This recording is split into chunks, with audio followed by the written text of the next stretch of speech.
What's up, everybody? Welcome back to another live stream of Let's Get Nuts on the Ben Thomas Show Sunday live stream. Now, I've got an epic panel with me of the guys today, and we're going to dive into quite a few things. We're going to talk about the Joker 2 versus Deadpool 3. Who's going to win at the box office? We're also going to talk a little bit about the Supergirl casting. We've got J&D news. We got InArt news. We got Hot Toys news, and much, much more. So, guys, of course, for Sunday today, stick around. Let's get nuts. What are you doing? You're completely outnumbered here. Are you nuts? You want to get nuts? You want to get nuts? You want to get nuts? You want to get nuts? You want to get nuts? Come on. Let's get nuts. Let's get nuts. Let's get nuts. Let's get nuts. Let's get nuts.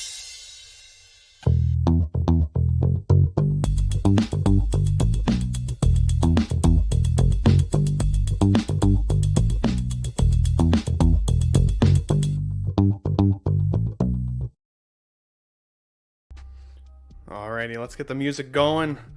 First, of course, we need to class this joint up. It's been lack of classy lately, and I know somebody who resembles the classy. Mr. Classy Thomas, SpongeBob SquareBalls, good to see you, buddy. Thanks for joining in. Hey, what's going on, Ben?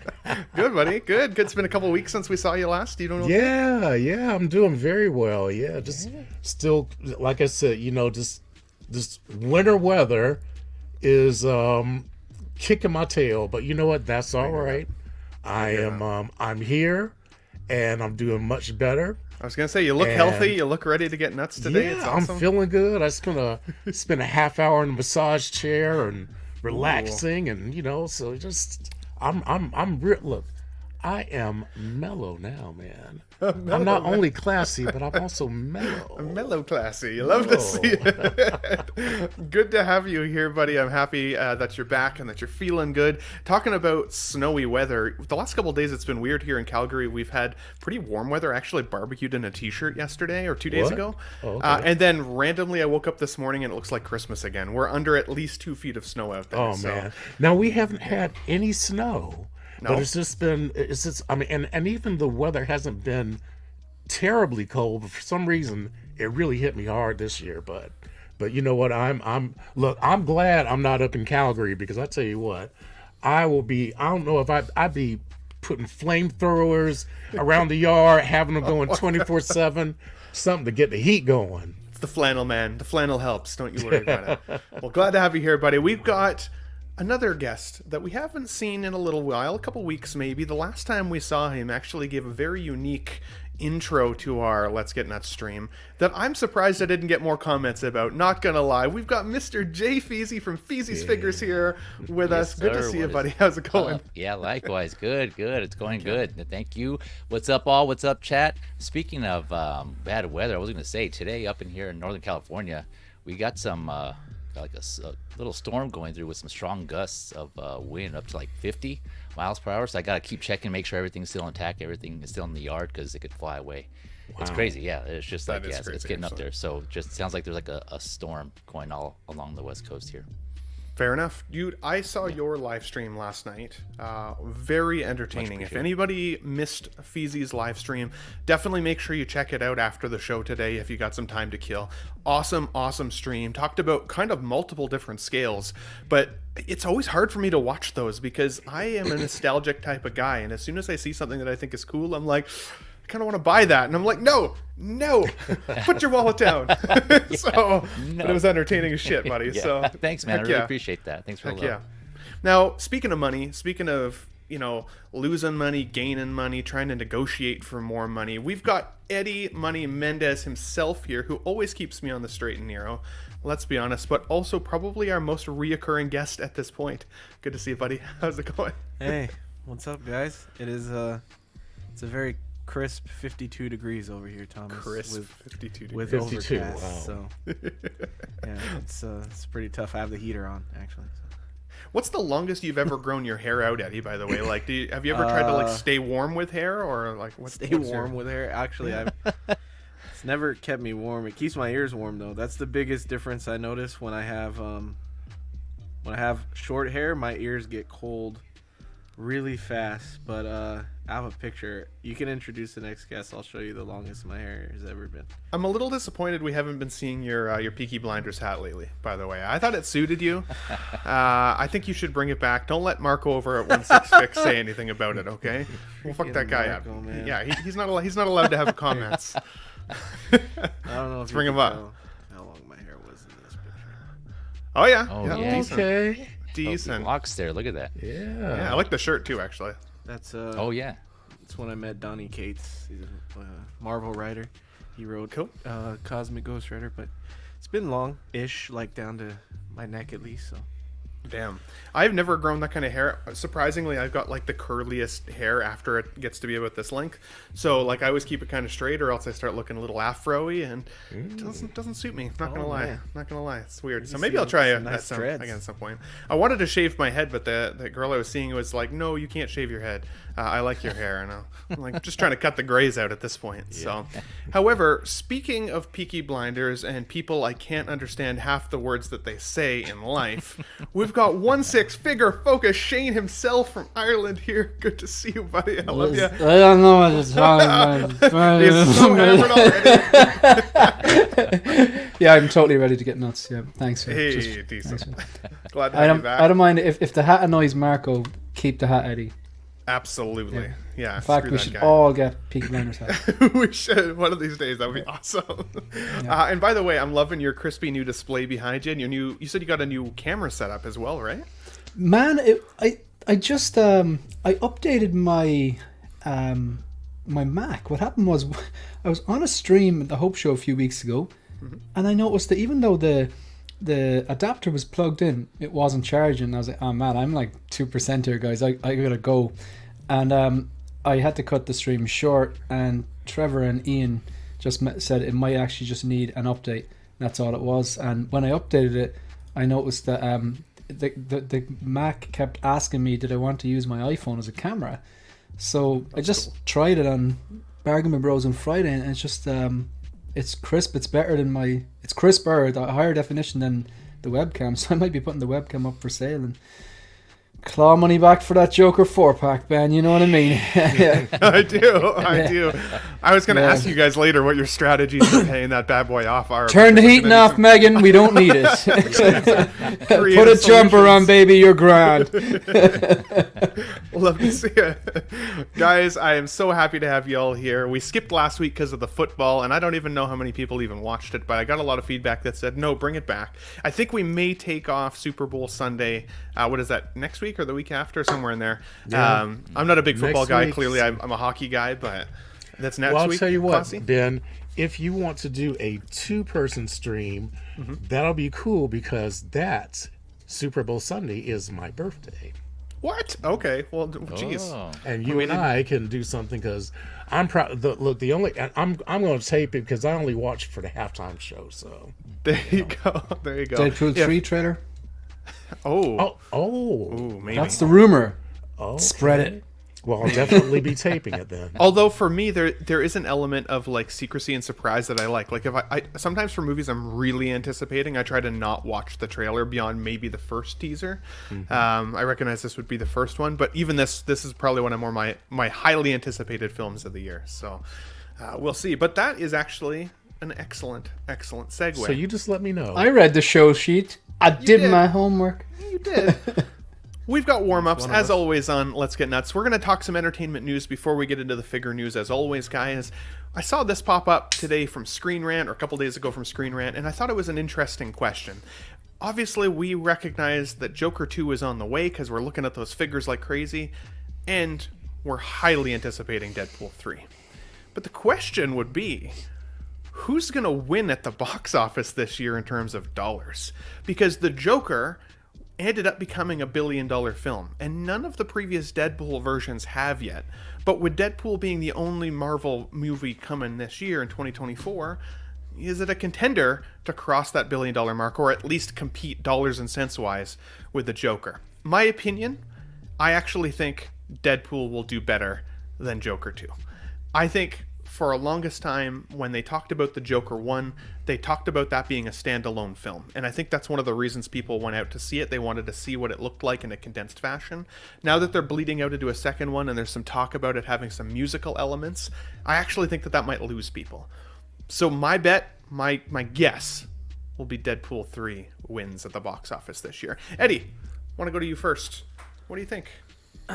I agree with you, but for different reasons. I think Deadpool 3 will do better because there's more love behind that, and I think more people are interested to see it. Especially with Hugh Jackman's return and some of the cameos that we might see in there.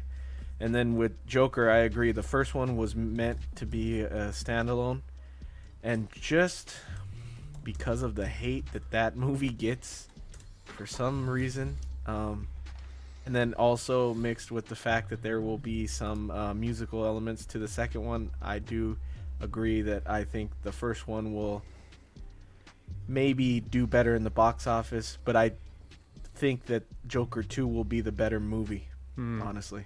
Interesting. So. Okay. Good thoughts. Classy Thomas, let's class up the joint a little bit here. What do you think? Joker versus Deadpool. Who will win at the box office? Why do you think?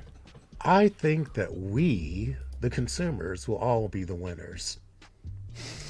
Because Good we answer, all, actually. there you go. We're all going to be winners. Good answer. Because we got 2 great movies coming out, and I hope we all go and support them, support these wonderful superhero movies. I hope they have some really intriguing scripts, something that's really going to captivate us as audience members. I think I am personally looking forward more to Deadpool because again, I'm a Marvel head, and this Joker, I kind of had to grow into it a little bit, but then I started realizing, I said, if you look at it from the comic books, Joker never really has an origin. Nobody knows who Joker is. So I think the fact that we have all these different iterations of him, it's kind of nice because you get to continually reinvent him. And I'm really looking forward to seeing what Lady Gaga brings to it. So I know that I want to see both. And I think I'm more eager for Deadpool though. And so my hopes is that movie will be the first Deadpool that actually breaks $1 billion. But I really am hopeful for both of them. Classy, as always. Love to see it. Feezy, I got the same question for you, buddy. And which one are you looking forward to more, would you say?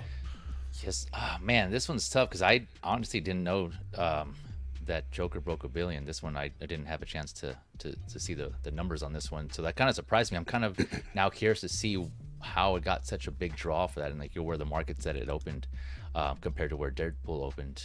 That could play a factor too. But yeah, I agree with what everyone else said. Deadpool 3, just because it seems like there's more riding on it. They're just building up the hype. Like you mentioned, people were saying that this could save the MCU. So that's a lot of pressure. At the same time, that could be a bad thing, right? Because if it doesn't deliver, then that could be a big hit. So I don't know, I guess. But I think Deadpool 3, just because of the previous 2, there's more of a reputation there. There's some build up. And again, all the social media postings and things like that. But yeah, I don't know. The Joker got some Oscar nominations, right? The previous one? I don't know about Yeah, the Oscars. There's some weight on that too. But yeah, I agree with everyone Yeah, else. I think it got nominated. Joaquin won Best Actor. Joaquin Oh, won yeah. Best Actor, but I'm pretty sure it got nominated for Best Picture and a few others. Okay. Yeah, so that carries some weight too to some people. But damn, still, even with that, I would have to go with Deadpool 3 personally. Cool. I actually did see a collector, and I can't remember whose picture it was now, so forgive me. You guys might even know, where they had a custom Joker holding an Oscar, like the figure yeah, that's itself. right. Yeah. I thought that was really cool. I want to say it was Jedi Knight's watch, Dean but Knight, I could be- think. Dean Knight, yeah, okay. Really cool, like little display. I like the idea of that. Now, of course, last but not least, I know you're drunk as hell here, Shane, but let's see how we get the points out. I know you're a bit of a biased opinion because I've heard you talk about your love for Deadpool 1 and Deadpool 2. Deadpool 3 on the way. What do you think is going to, or who do you think is going to win which film in terms of box office draw this year? What are you looking forward to most? I feel like I know the answer. And if so, if it's Deadpool, do you think that this could be a top 10 movie trilogy of all time for you? First of all, I've only had 2 beers today, and in Ireland, if you're drunk after 2 beers, they send you to England. Oh, God. Thank you very much. Yeah. Pete's not even here to defend himself. You hate to see Damn it! I hope he's watching on the replay. That was for him. Yeah, man. Yeah, you have me dialed there. Like, I mean, the you know that silly app that where Facebook will churn up memories from 5 years ago this day or 10 years ago this day, and it makes us all feel really old, and you realize, fuck, how time passes quick. I saw this movie, this is the second Deadpool movie in Abu Dhabi, and I came out of it and I just like posted on Facebook going, yeah, like that's how you do a sequel, something to that effect. And that memory popped up, I think it might have been 5 years ago. It popped up the other day, and I was like, wow, that aged well. I think that sequel's amazing. I liked it more than the first one, but yeah, I also like the Joker movie for very, very different reasons. Myself and Eddie have been on a few streams talking about this, that like after a long hard day's work, I don't come home and go, do you know what I'm going to stick on? I'm going to stick on Joker. I love watching a sociopath in action. Whereas I'd be more than likely to stick on Deadpool 1 or 2 because it has a few things going for it. It's got the action, it's got the witty humor, it's got the pop culture references, it's got the fourth wall. I gotta say, I think Deadpool 3 could be the one to break 1 billion. Maybe they both do it. I think Deadpool 3 is going to edge it because it's going to be released in the summer, whereas Joker is going to be released in November. And the summer, kids are off work, and I know it's not a kids movie, but like it's going to appeal to more people than Joker. I'm guessing Joker 2 will be a lot darker than the R-rated Deadpool. So it's a numbers game. If you can get younger people, I know teenagers aren't supposed to go and see it, whatever, but they will inevitably. Of course they will. So in terms of that, like demographic, I think Deadpool 3, provided it's decent, I think that will win at the box office. Well said, well said. Now, guys, we have almost 40 people watching live already. Thank you so much for coming in, joining us here on a Sunday, as always. We did get Pete's response. England says no. You hate to see it. They're no longer part of the European Union, so I'm not worried. But last week, before we decided to take a week off, I had actually posed a chat question in my YouTube stream comments section, and I asked people if they were interested to send us in some questions that we could address, because last week was going to end up being a very slow news week. Didn't recognize that this week was going to be such a crazy news week, but I was disappointed, guys. I was disappointed because we only got one question from a community member. I've got over 3,000 people subscribed and only one person asked a question. So Thea Reed, you're the best. Thank you for answering this question. Week over week over week going forward, everybody, I'm going to pose your questions in our chat. If they're appropriate for the show, I know we talk about nuts a lot here, but they have to be appropriate for the show for us to answer. But if there's some good questions, I will bring your questions in, and we'll have a little bit of a question segment at the showtime in Let's Get Nuts. So the question from our chat member here today was, how do you pose figures that don't have any clear poses? Most of mine are just straight up and down in the display because I can't find a pose for them. So Shane, I'm gonna go to you first actually on this one, buddy. How do you choose your poses for your figures, even if they're not that dynamic of a character or their dynamic posability is hindered? What are your thoughts? It's a great question. I really like how the person, number one, actually posed a question and posted a question for you, but also admitted that they're like, yeah, they're fairly, like, they got the perfect emoji for straight up and down, like, you know what I mean? Literally. Yeah, like for me, like I'm not the most dynamic poser, but I don't like straight up and down either. I think the character should be posed in a pose where that you would expect to see that character stood in. It should look natural. You're not going to have Darth Vader doing backflips, like, you know what I mean? You have your Spider-Man doing your backflips or whatever you want, like, but it should be posed in a pose that looks natural to them. Now later on in the show, I imagine we're going to be talking about that J&D Bruce Wayne, and I have I have things to say about that. But the pose they chose with the hands in the pockets, I'm just really relaxed standing up there. That is a pose that Christian Bale's Bruce Wayne would absolutely be standing in. So I think maybe look at source material, whether that's a TV show or stills from the movie. Look at the blogger photos. Look at the original photos that were posted that probably enticed you into buying the figure, and just pick a pose that you like and just try and try and emulate that. Like, I think you get inspiration from a lot of different sources. Absolutely. So you take a look at different sources. You're kind of patient with it a little bit. Really try and find the pose that works best for you, sort of thing.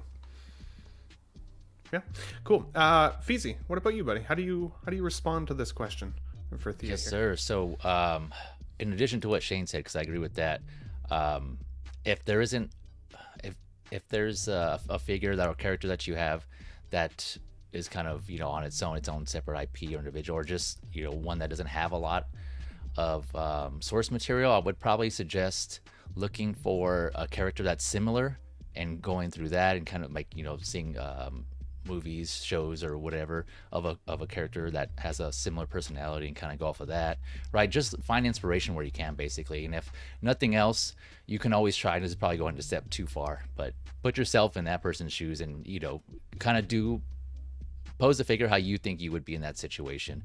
And I mean, that kind of that depends on how much you want to get into it, but I've read that where you can look at yourself in the mirror on how you do a certain pose or a certain action pose or the way you stand and kind of try to imitate that, right? And the whole thing is experimental, right? Just mess with it, step back, take a look at it. If it's not to your liking, you can always readjust it, right? That's the beauty of it. Just play with it, right? Pause.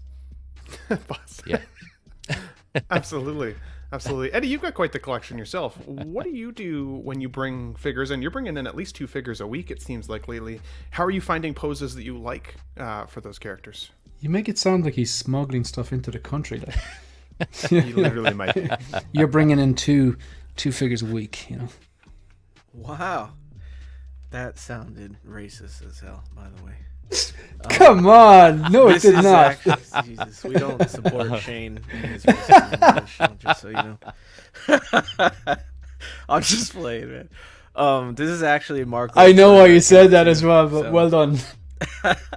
Just so you guys know, this is OneSixthFix burner account. It depends on the character first, and then second. I used to like to have like a really dynamic pose, but the more I collect, the more I think that a very well executed museum pose works really well to have them on display, at least, because I want my figures to last as long as possible with Hot Toys, and I feel like even if it's a figure that can be dynamically posed and not get too messed up, I don't want the joints to get loose or stuff like that. So lately I'm doing more of a museum pose, and then I just save the dynamic stuff for when I take pictures. But like stuff like Iron Man, I like to keep in dynamic poses because it's like one of the easiest characters to get in a cool dynamic pose, and usually it holds up for a little while. So yeah. Makes sense. And then classy, and then I'll give my answer. What are your thoughts, buddy? What do you do for your figures if they don't just have an obvious pose right out of the gate? Well, I kind of look at what this figure represents, or who this figure actually is. Usually when I purchase a figure, I kind of know a little bit about them. Either I've seen them in a movie or something like that. Now, I do try to avoid keeping a lot of the figures in really dynamic poses, especially if they have pleather or things like that, or those or the fabric with that rubbery top on top. Those rubberized fabric suits oftentimes wrinkle and hold those creases for a very long time and won't bounce back as quickly.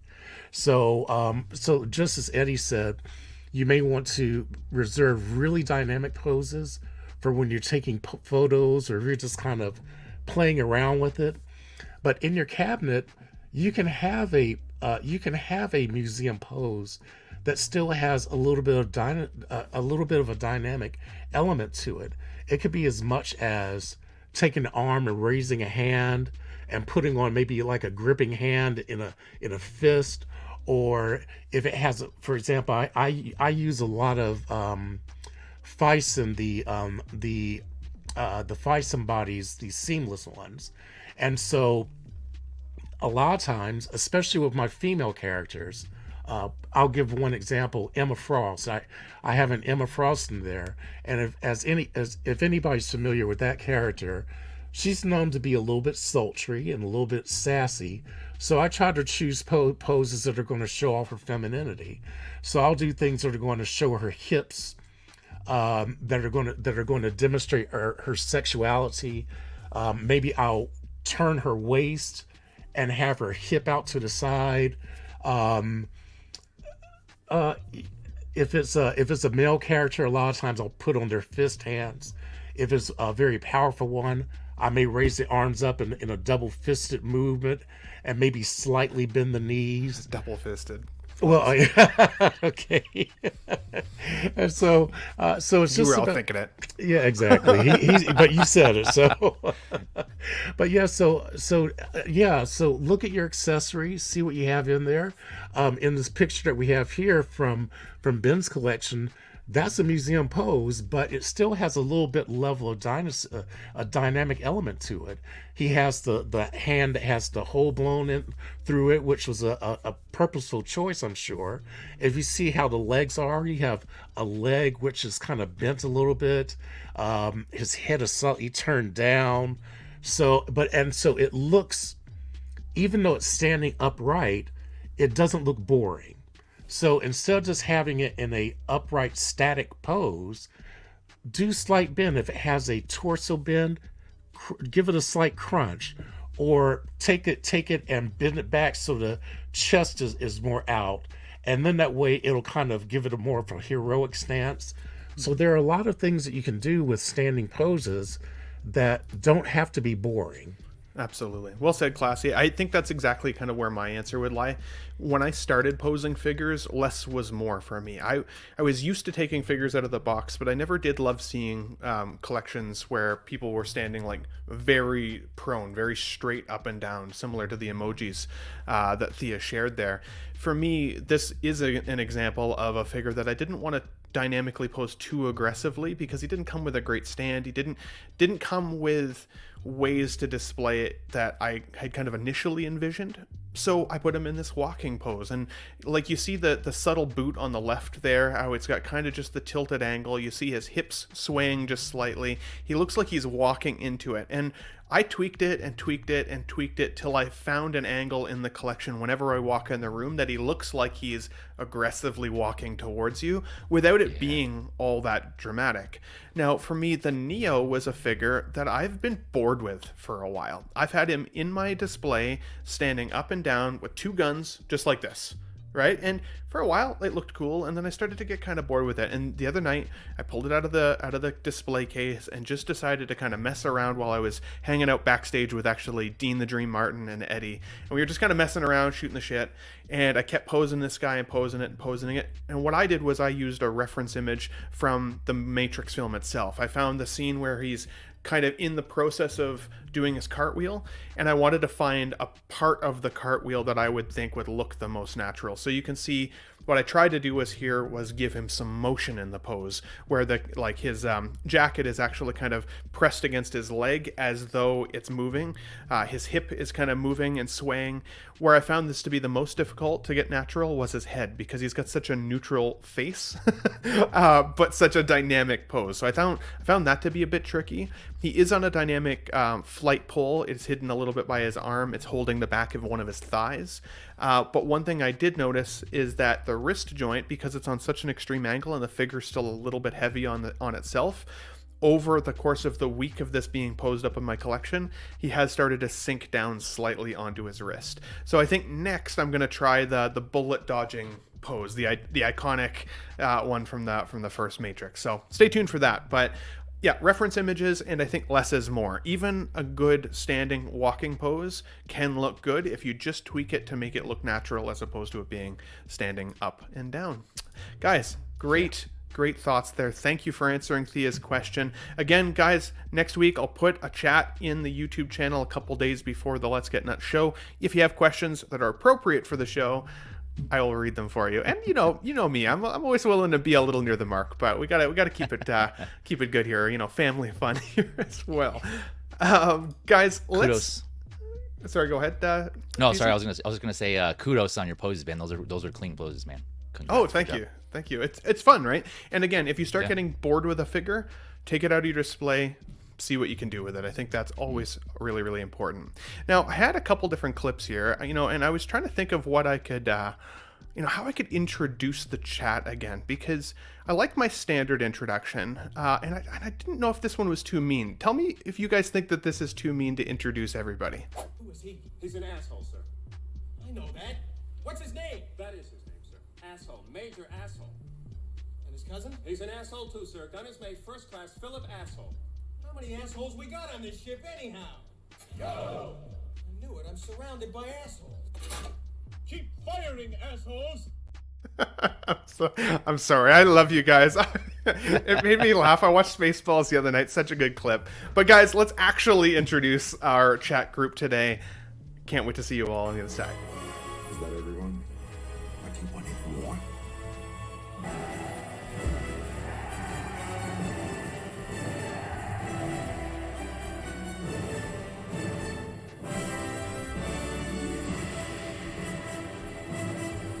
Nuts!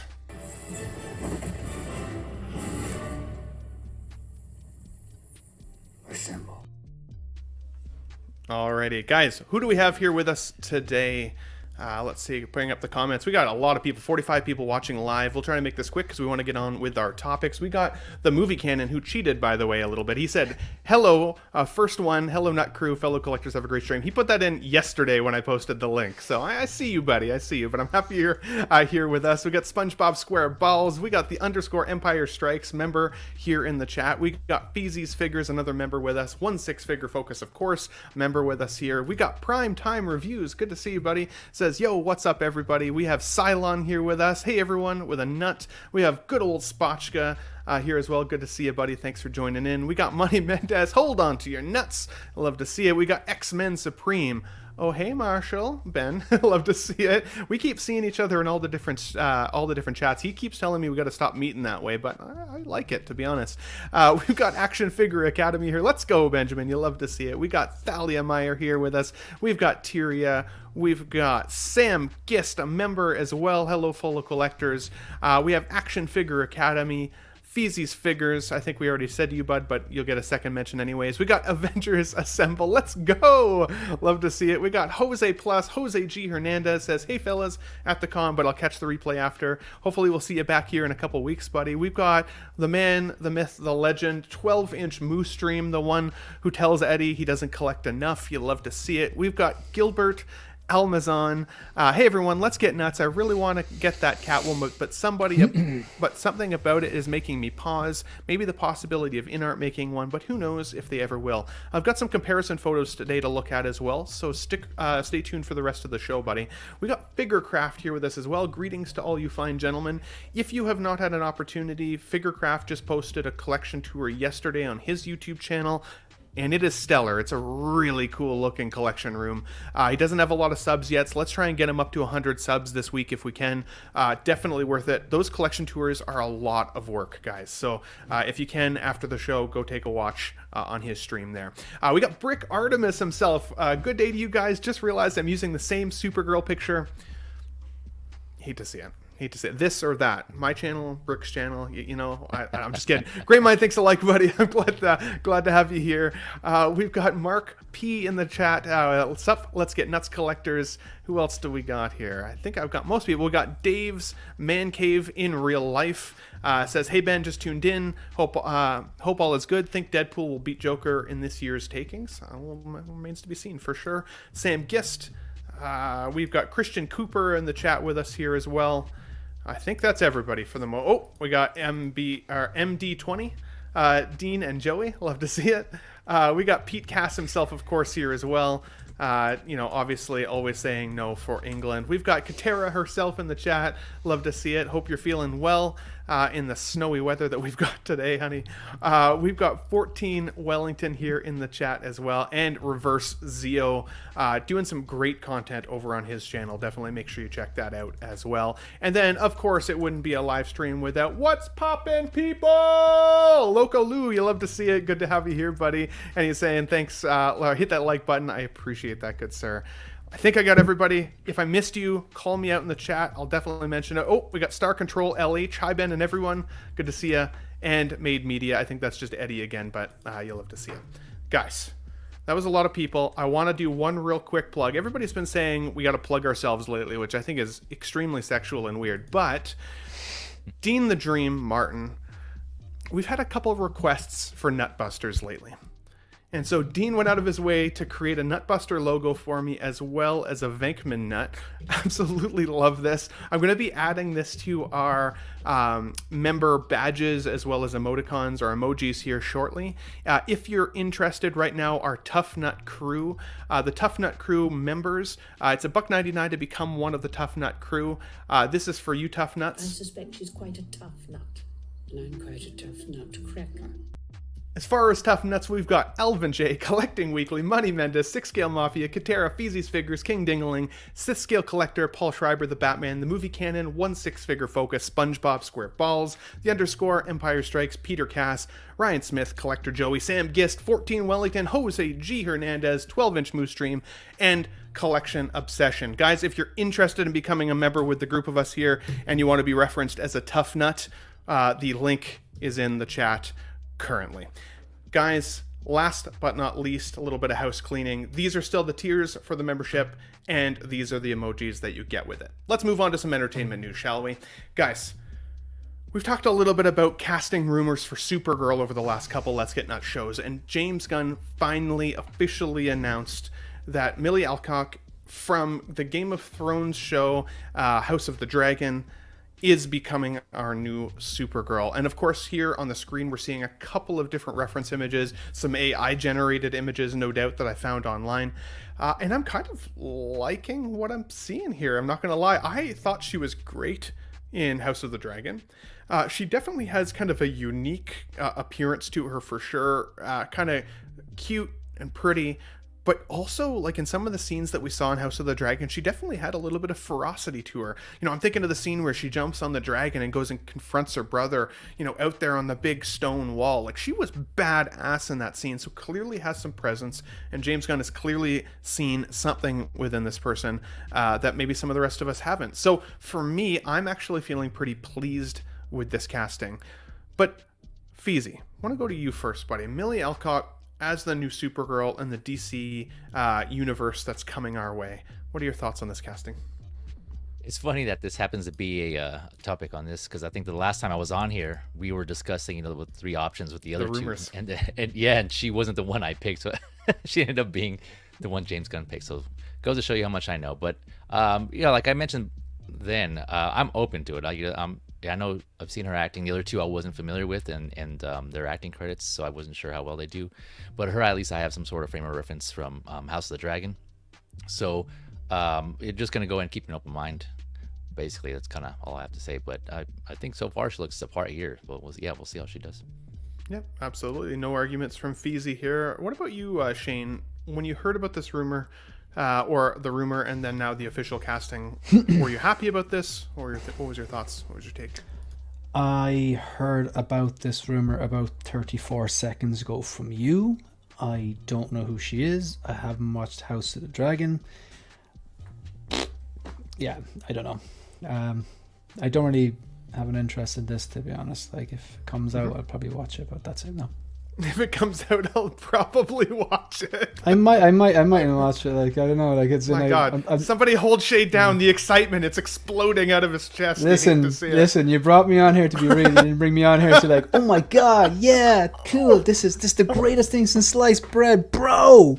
No, You're not don't wrong. know who this is. You're not wrong. It's like you and Eddie. You can clearly skip come me. from You the can skip same- me. You from can the skip same me. parent. Yeah. You love to see it. Yeah, we do. We're brothers from another mother, man. Eddie, if you tell me this is a nothing burger, I don't even know. I don't even know. What are your thoughts, buddy, on Millie Alcock as Supergirl? I don't love her. Okay. I don't know if it's her or if it's the way she played the character in House of Dragon, but I definitely don't care for her at all. So You tell him, Eddie. sorry. Yeah, sorry. I don't. Cool, I guess. It's not like because they cast her, I'm not gonna like Supergirl. Supergirl's a cool character, so I'll still enjoy it probably if it's good. But just because they cast her doesn't make me more excited. It makes me more like it. This is. I feel like people are gonna shit on this take, but this is just true. Okay. Sometimes an actress or an actor has a face that you just don't care for.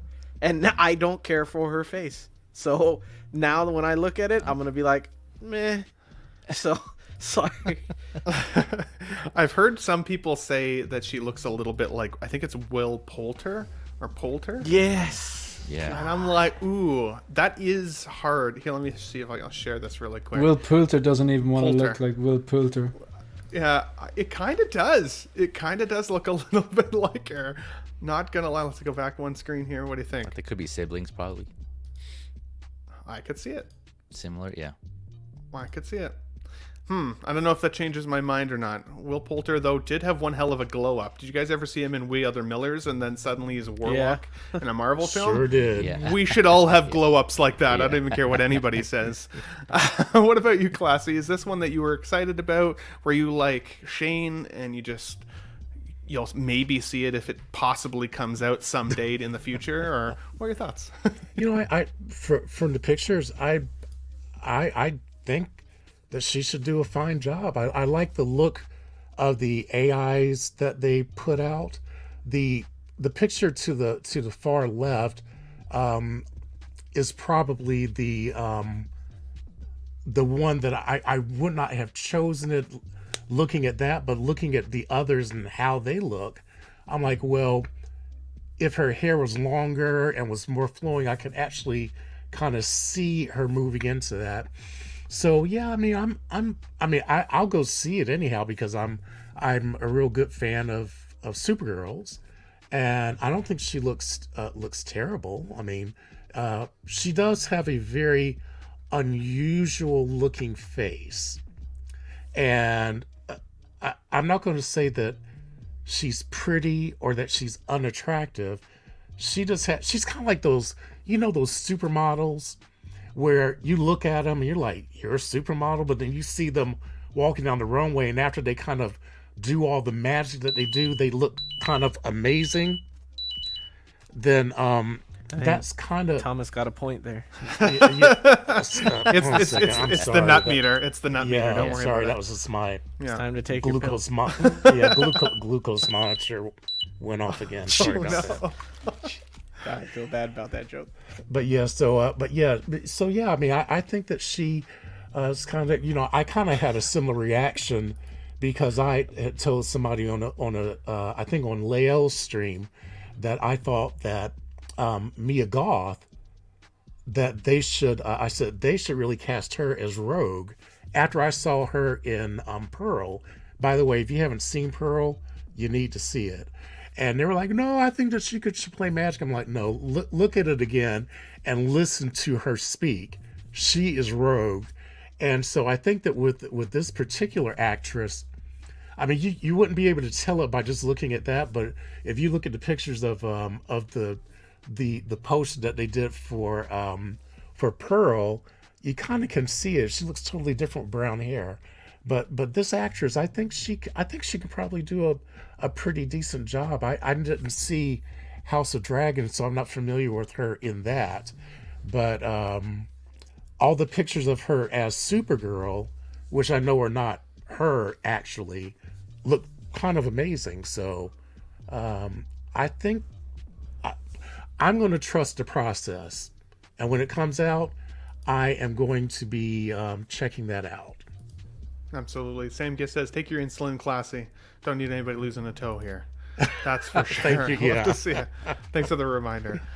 Somebody else said it was a lie detector. It was like trembled. Oh, that's a good one. awesome. Now, I mean, also we have seen a couple of little spoilery images of Cornsweat here. What was his name? First name David Cornsweat. Such a weird last name. I feel really. like it seems weird to me. But however, let's be honest. Clark Kent does roam the cornfields, so maybe it works out. But this is David Cornsweat in Henry Cavill's suit, just for some test screenings, it sounds like. And I'm not gonna lie, I'm actually kind of impressed. I see it more now. When I first saw images of David, I didn't really think he personified a Superman. But now seeing him with his slick back hair and even with the Cavill suit on, I think it looks pretty good. Now, Niculio is saying these are Photoshop. I definitely bet that. I don't think he's actually this jacked. And it's probably a bit of a muscle suit as well. Henry Cornwessel, love to see it. And X-Men Supreme also confirms maybe Photoshop. But I still see it. Cornsweat is. I mean, he's not a skinny boy. I mean, again, he also was in Pearl. Check it out, and he looks like he eats potatoes and corn and kind of bales the hay. Okay. So I mean, he's got a little bit of a physique going on.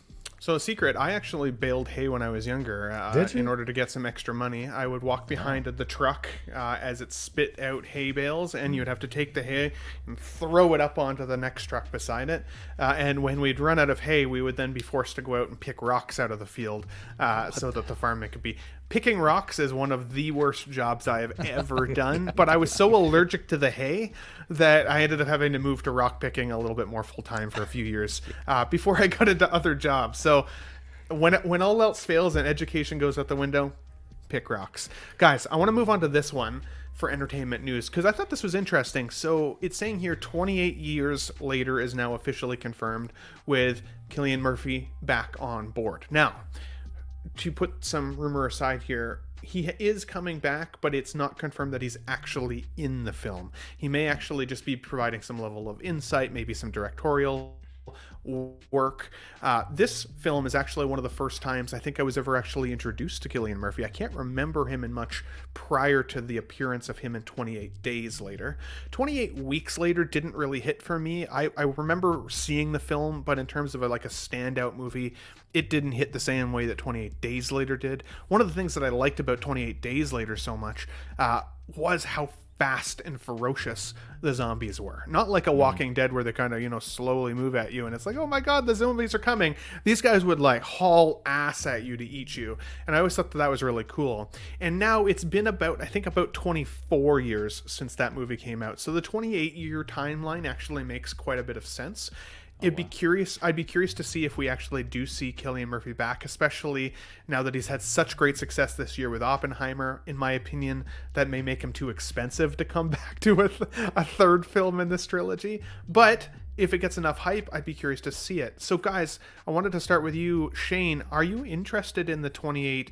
I shouldn't ask, are you interested? It just sets him up to say, no, I don't like this movie. But I'm curious, if you enjoyed 28 Days Later, are you excited about Cillian Murphy's potential return, or at least his involvement with a 28 Years Later? I know you are a Cillian Murphy fan. I was about to point out the autograph I have behind myself. You bold boy. How dare you? He's one of our own. And he's one. We're not proud of all our own, by the way. You can keep McGregor. But he... 28 Days Later was the first movie I saw him in, and then after that it was say Sunshine, the Dark Knight trilogy, obviously Red Eye, and then on to Inception and Peaky Blinders and Oppenheimer. But yeah, I'm looking forward to seeing this. I agree with you. 28 Days Later was just kind of almost an indie zombie flick, and you threw it on and it was just really, really good. But 28 Weeks Later didn't exactly blow my mind. But I also like the not only how fast the zombies move, but how kind of unpredictable and erratic they were the way moving. So I'm looking forward to seeing this. I'd say we'll see him on screen, to be quite honest. He has a history of doing these big movies and then doing really small, almost folky events in Ireland. So Sorry, I had myself on mute. Fair enough, absolutely. And the autograph I think is actually pretty cool. And I know you got me. You actually were the one that got me more into Peaky Blinders and being interested in seeing it. Not because you're Irish, but because of your actual affection of the show. Excuse me, itself. That is one that I've had to watch on subtitles, so I'm not going to lie. Oh, It is a same. bit of a hard, but even hard one I have to watch it on subtitles, like, because they're such strong Birmingham accents. Absolutely. Have you finished it yet, or where are you? End of season 2, so I haven't finished it yet, but enjoying it so far. I'm jealous. Yeah, it was a good season. Good season. How many seasons is it of Peaky? Is it 4? I think it's or 4. 5. Four. I think it's 4. Where's it streaming? I might check it out. What's Netflix over here anyway? Netflix? Yeah. Okay. I bought it myself. I just bought the box set as I'm going along. Hardcore. And you said Feezy, what are your... Is PP or PP Blinders or No. Oh, definitely not PP Blinders. No. Yeah. Peaky. Don't Like type if that you're into peaking, Google. yeah, peaky. And yeah, it comes don't from into the Google. caps they wear, like peaked caps, you know. Oh, okay, I Google got that, you. yeah. Okay. Feezy, what are your thoughts about the 28 Days Later spin-off here of 28 Years Later? Something you're interested in seeing?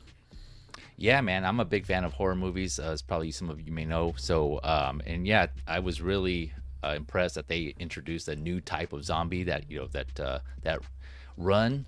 I don't know if they have had those before. I think this might have been the first one. Correct me if I'm wrong in the chat. One of the first that I can remember, anyways. Right? Yeah, it's like just introduce a new type because they were, whatever that virus was had like. I think it was called like a rage virus, if I'm not mistaken. Yeah, it just made them rage out and not in a good way. But yeah, one of the things I love between these two movies is just how different they are. Shane mentioned, 28 Days Later had this like indie kind of vibe, and you can tell in just the way it was shot. It's been a minute since I've seen both these. Now I kind of want to go back and watch them, but so that was cool. I like that. But then 28 Weeks Later is just like a whole another different movie. I can't remember off the top of my head. I don't think any of the original cast was in that one, but that one you can tell had more of a bigger budget, just the way it looked and the way it was shot. So I just like that aspect of it. So I wonder for 28 years later if they're going to kind of continue that pattern, if that was intentional and kind of make like a different look. But I actually like both of them. One of the things that where a movie really sticks with me is if there's a scene in there that just puts me in, makes me think like, man, if I were in that situation, what would I do? And some of those hit harder than others. In particular, spoilers if you haven't seen 28 Weeks Later, just I'll put my thumbs up when I'm done if you don't want to listen to spoilers. But there's the scene where he's in the house, he's in his house, the man, I forgot his name, the main actor in that one, and there's zombies in the room and his wife's across on the other side, and he has to make a decision. Should he go and save his wife or should he leave? Because I think he had his kids, and man, just like that, just putting myself in his shoes is like a tough decision. I was just like, I don't even know what That's I not would the do. same. It's just, yeah. What do you mean? It's not the same. It's a tough nut to swallow. Oh, Yeah, it's fine. It's fine. Yeah, it's fine. My bad. Yeah. But yeah, it is a tough nut to swallow. So I liked it just for things like that, alone situations like that. But yeah, all that to say, I'm looking forward to this one and seeing what they implement in this one and any new ideas or approaches to this whole genre. So yeah, I'm looking forward to it. Absolutely. I like X-Men Supreme's comment here. Says, I prefer the thriller zombies. They don't run at me. They just dance. That's awesome. And Trimble Dust looked it up for us. He says, apparently Return of the Living Dead was the first film to feature fast zombies, which I do remember them being pretty quick, but I don't remember them running full steam like they did with the Rage virus here in this one. But it's been a while since I've seen it.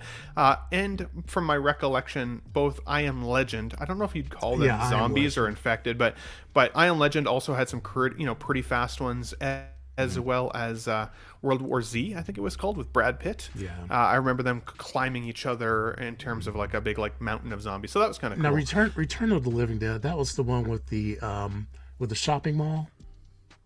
I don't remember. It's been so long. If that since was, I've seen them all. they were moving fast. Okay. Colossi, I'm going to skip you on this one because I'm interested in your take on the next topic here, and it's a bit of a sad topic. I know we like to smile a lot here. We like to have a lot of fun on Let's Get Nuts, but there has been some sad news this week. Unfortunately, rest in peace, Carl Weathers, from 1948 to 2024, passed away on February the 1st. For me, I feel like, well, I mean, obviously, Carl Weathers has been a part of pop culture and like my life and films for so many years. Definitely some standout performances for different characters for sure. Most recently, anyways, obviously his appearance in The Mandalorian was awesome. Awesome in there as Grief Karga. I think for me, my favorite role of his, and maybe this will be divisive, but I actually think it was Chubbs in Happy Gilmore. For whatever reason, that for me just sticks out in my mind's eye as a piece of his art that I absolutely love. And every time I watch that film, he makes me laugh so aggressively with his fake hand and everything that goes on with the crocodile and all of that. But obviously some amazing performances back in Predator as well, and the Rocky film franchise. Lots of wonderful things. Of course, not just known as an actor, known as a loving father, family man, good person in the community, very respectful to his colleagues and to the people who loved him. So I was really, really sad to see this news. I obviously wanted to highlight him here. Classy, wanted to go to you first, buddy. Did you have any favorite memories of Carl Weathers to share? Well, the first time that I recall being introduced to him was in Rocky, and just I don't know, just there's something about his presence, and I've never met him personally, but in hearing other people talk about them, he just sounds like he was just a top-notch human being, and just a class act all the way, and that's something that unfortunately, you don't hear about everybody who's in Hollywood. They don't always portray that. So it's nice to really hear about that.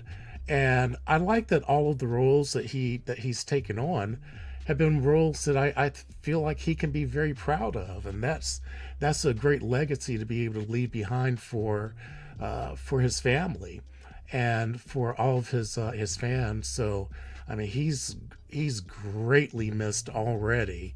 I didn't see him in The Mandalorian. As a matter of fact, I didn't even know he was in the Star Wars franchise, so I may have to actually go back and watch The Mandalorian so I can see him in it. Mm-hmm. But even now, like even in that picture where clearly he is, I mean, he was only, I think, 76, if I'm not mistaken. 76, yeah. 76. So he was, all right. I say this from my perspective, almost being 60, but 76 is not that old. Mm-hmm. Okay, the closer I get to it, the younger it seems. And so he wasn't like he was an older gentleman, but he was not old. And even right there, he still looks like a strong man. So I'm proud that we've all gotten a chance to see him and have had the opportunity to invite him into our world. So rest in peace, and you are missed.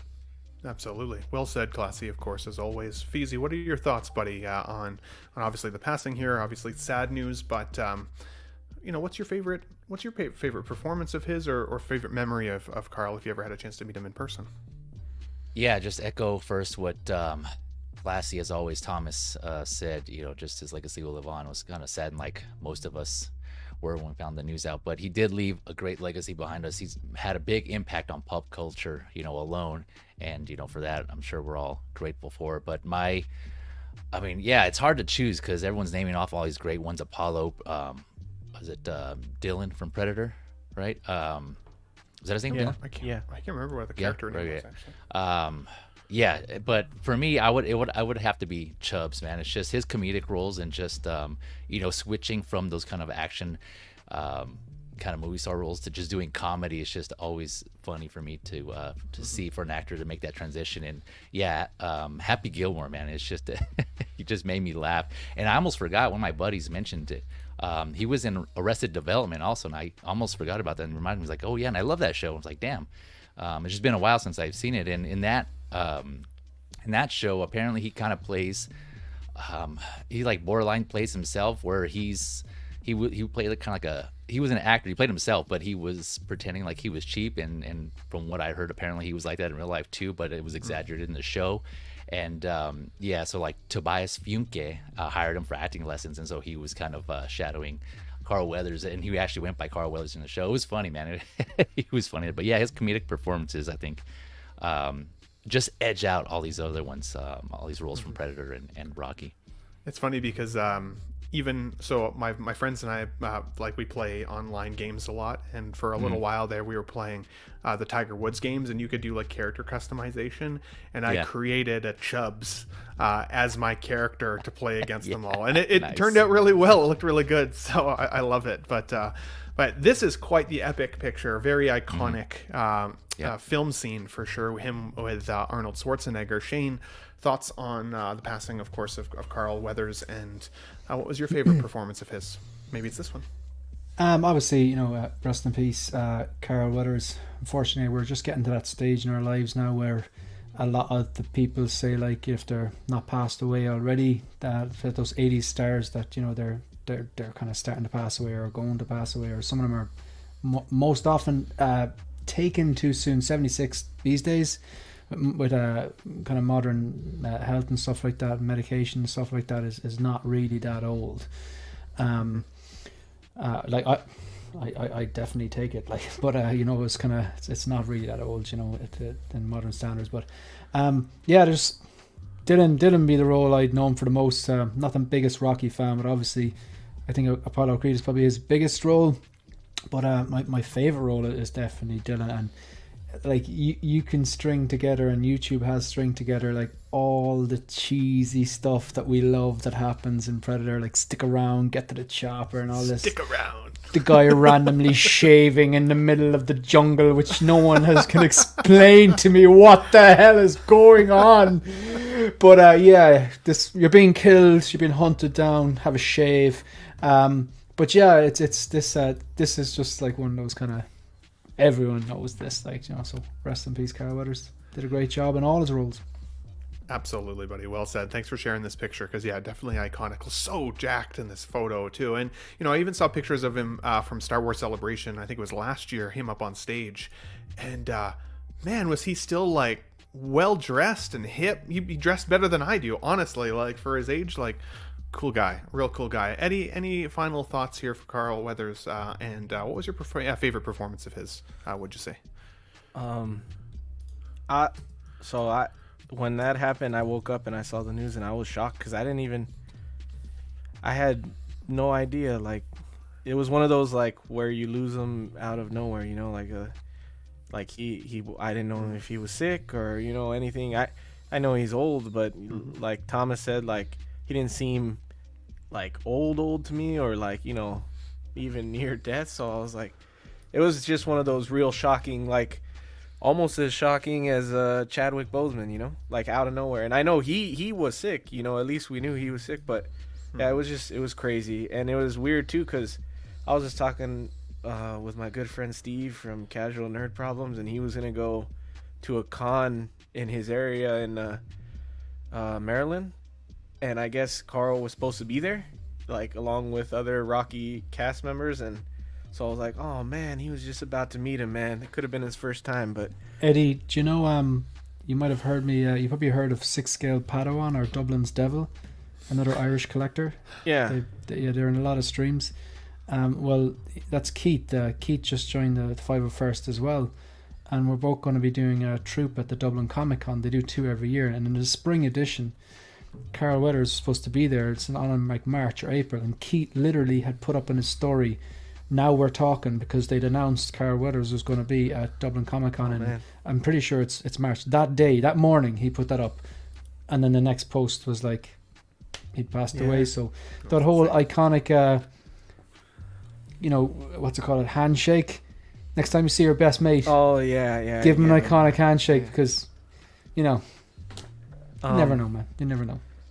Yeah, that sucks to have been like so excited to see him, and then you're never gonna see him again. But he so I love movie quotes, and like me and my brothers were always saying movie quotes, and I'm sure I've done it live, like, have you ever seen this, and quoted a movie. And 2 of my favorites from him, one of the most that I quote all the time is, "It's all in the hips. It's all in the hips." I say that all the time, and then there is no tomorrow. Me and my brother, because my brother loves to work. My brother is a big power lifter, and he's getting strong. He's getting big, and so whenever my brother is like losing mental focus or losing motivation, I'll tell him there is no tomorrow. There is no tomorrow when he's about to fight, when he's training Rocky to fight Clubber Lang. Yeah. So, Yeah. and he had, man, I love bodybuilding, and I love, Arnold and Sylvester and all these guys back in the day. But arguably, dude, he had a better physique than Rocky ever did, dude. I was like, this guy is freaking built like symmetrical, and Insane. he looked good, man. So, He did. yeah. And strangely enough, I just received my notice from Hot Toys a few days ago that my Apollo Creed figure is actually being shipped to me. Nice. Wow. I think Crazy. that I received that. I hope Is that not sometime this Iconic week. Studios? Iconic Studios? No, I think it was Star Ace. Star Ace. Stars. Yeah. Oh, right. Yeah. And it's one seamless body, so now When I'm you- looking doubly forward When you to get it. that, you got to bring it on. I'd be curious to see what it looks like in hand. Because Okay, yeah. like some of the photos look great, and then some of them looked a little shaky. It was hard to say. So yeah, I'd be curious to see Yeah, what that looks like definitely. on the stream, buddy. All well said. Thank you for the respectful takes, guys. Definitely appreciate it. Talking about somebody who's passed away sometimes is a bit of obviously it's a downer because we all love this man. He was part of all of our lives, I think, in one way or another. But being respectful to this person and honoring him, I think, was important for today's show. But guys, let's turn up the volume again. Let's turn up the nuts once again. That seems weird to say, but you can picture it. I've got one more piece of entertainment news before we jump into 6-scale news, because we got lots of 6-scale stuff to talk about. These came up about 2 weeks ago. I thought this was just fun and interesting to bring up to you guys. Bioshock has been announced as a Netflix television show. If you guys are not familiar with what Bioshock is, excellent PlayStation video game series. Bioshock 1, in fact, is actually one of my favorite video games of all time. Without giving any spoilers away, some of the twists and turns, especially the twist at the end of that game, was something that I'd never seen done in a video game before, and it was amazing. So I'm very excited to see what a Bioshock show could look like, as well as The Last of Us Part 3 has been announced. We will be seeing A Last of Us Part 3. I see Ellie here in an airplane. I think that's an interesting part. I wonder if we'll actually see that in the game. But I loved both the new Pedro Pascal television show a lot from season 1. And I know for some people it was divisive to say that they liked the second video game because of spoilers, some things that happen. I loved that game also, so I am very excited to see what happens with The Last of Us Part 3. I know this isn't for everybody on the panel. Is there anybody here that has any thoughts on either Bioshock or The Last of Us before we jump into some 6-scale news? Where's Bioshock 2? Because they Last of Us they haven't done season 2. They haven't done season 2 of Last of Us yet. Oh, this but is the actual game. Yeah, though, this is right? the video game itself. Yeah, they had a Okay, Last of I Us see. 2 game though. Yep. Okay. What are your thoughts? I had the Netflix, the Bioshock though. That one should be interesting because I never really played it, but now I don't know why I did this. I got that, they had that book that explains all the characters and gives you like the artwork and stuff from it. I just really found the characters artistically just really amazing to look at. Like that one with the big dome, I think, or I forget. I forget what the drill? to call. Yeah, Big Daddy. And I guess I don't know what they called them, but I would be interested in seeing this to see how they bring it to screen. Heck yeah. I think that would be really interesting. Feezy, I saw you nodding as well. Clearly you feel a little excited, and yeah, what are your thoughts on Bioshock or The Last of Us Part 3? Yeah, man. A little take on both. So I'm with you. I love both of Bioshock, the first one, and The Last of Us 2. So I'll start with Bioshock.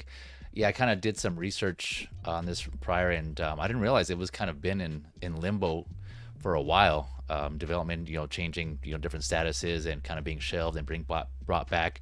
I did see that the writer for this is gonna be a show or a movie. It's a movie, right? Movie, yeah. Well, yeah, it's gonna be written by Michael Green, and he also wrote Logan and Blade Runner 2049, which I both really liked. So there's some promise to this one. But yeah, just the concept alone for Bioshock and just, the environment. And I don't know if it's going to follow exactly the first game or maybe just kind of be like a spin-off type of thing. I'm not sure where that's going to go. But yeah, I'm looking forward to that. There's some cool potential there. Last of Us Part 3, I'm also excited for. I read the article recently with Neil Druckmann. And, I guess he did like a little spiel at the end of that Last of Us 2 documentary. It's called Grounded. I have to watch that, by the way, but it's really good. Yeah, is it? Oh, okay, nice. It's really good. Check that out. But yeah, I'm with you, man. I loved part 2. I know it's very divisive, but I love the different aspects they gave to each of the 2 main characters in there, and it's it's understandable, right? I mean, something happens at the end of the first game. I don't know. Can we talk? Do you think it's okay to talk about spoilers in that one, or the first one? Yeah, a little bit. I wouldn't give too much away just in case, but it's pretty old now. Yeah, so I think it's pretty safe. Yeah, the first game and from the show, right? I think they kind of go back. So, yeah, we know what happens with Joel and what he gets with what happens with Ellie at the end, right? And who he had to kill to get to her. And so there's the people he killed also have ramifications. They have people they love. I'll just leave it at that. And so that gives you a different perspective for The Last of Us 2 than where the other character comes in. And they just, man, so kudos to that team, Naughty Dog, for Last of Us 2, because they just put so much detail in their games, and it's just things they don't have to do. You can just walk around and listen to conversations going on in the background. This is like full dialogue too. It's not just, hey, how's it going? Pretty good. It's just, these characters, are having deep conversations, and that's just an added thing they put in. They didn't have to do that. So I always appreciate the details that they put in their games. And one thing that really, the scenes, just like some cinematic sequences they have in there. One thing I ended up finding, but I didn't realize it was a secret, is there's a scene where Ellie in The Last of Us 2, the game, she does a cover of Take On Me by Aha. And man, that was just one of the most beautiful scenes I've seen in that game in general, but it games overall. It's just, it was really cool. It's on YouTube now if you want to go and check it out, but some people miss it because it's not part of the story.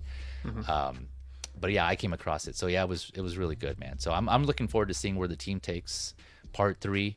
And I do like their approach where, like, hey, we're not gonna make it just cause we want to wait till we have an actual concrete story there and there's a concept and there's a reason to do it, not just basically for the money. So I have faith in Naughty Dog in this. Totally agree, dude. And well said. I agree with you, and without spoilers, I liked the second game for Last of Us when you talk about kind of the ramifications, what the actions of Joel and Ellie from their perspective have against others, and from their perspective, what do they look like? And I thought it was a great story, well told.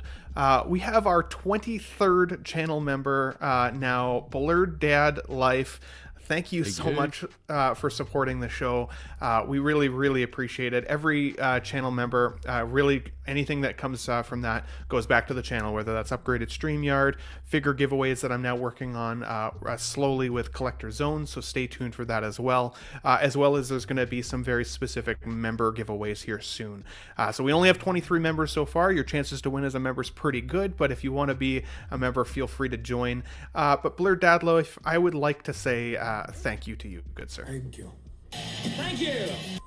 Thank you! Oh, thank you. Thank you. Thank you. And one more, just because I like you so much. Thank you.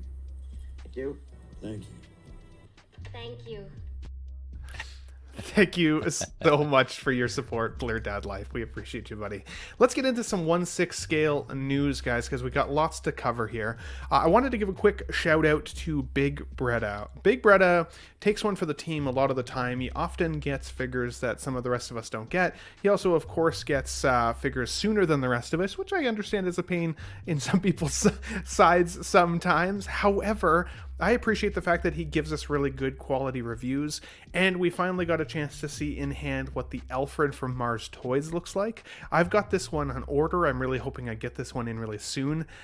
It makes me want a cheeseburger pretty aggressively, and I'm excited to get this in the collection next to my Bruce Wayne.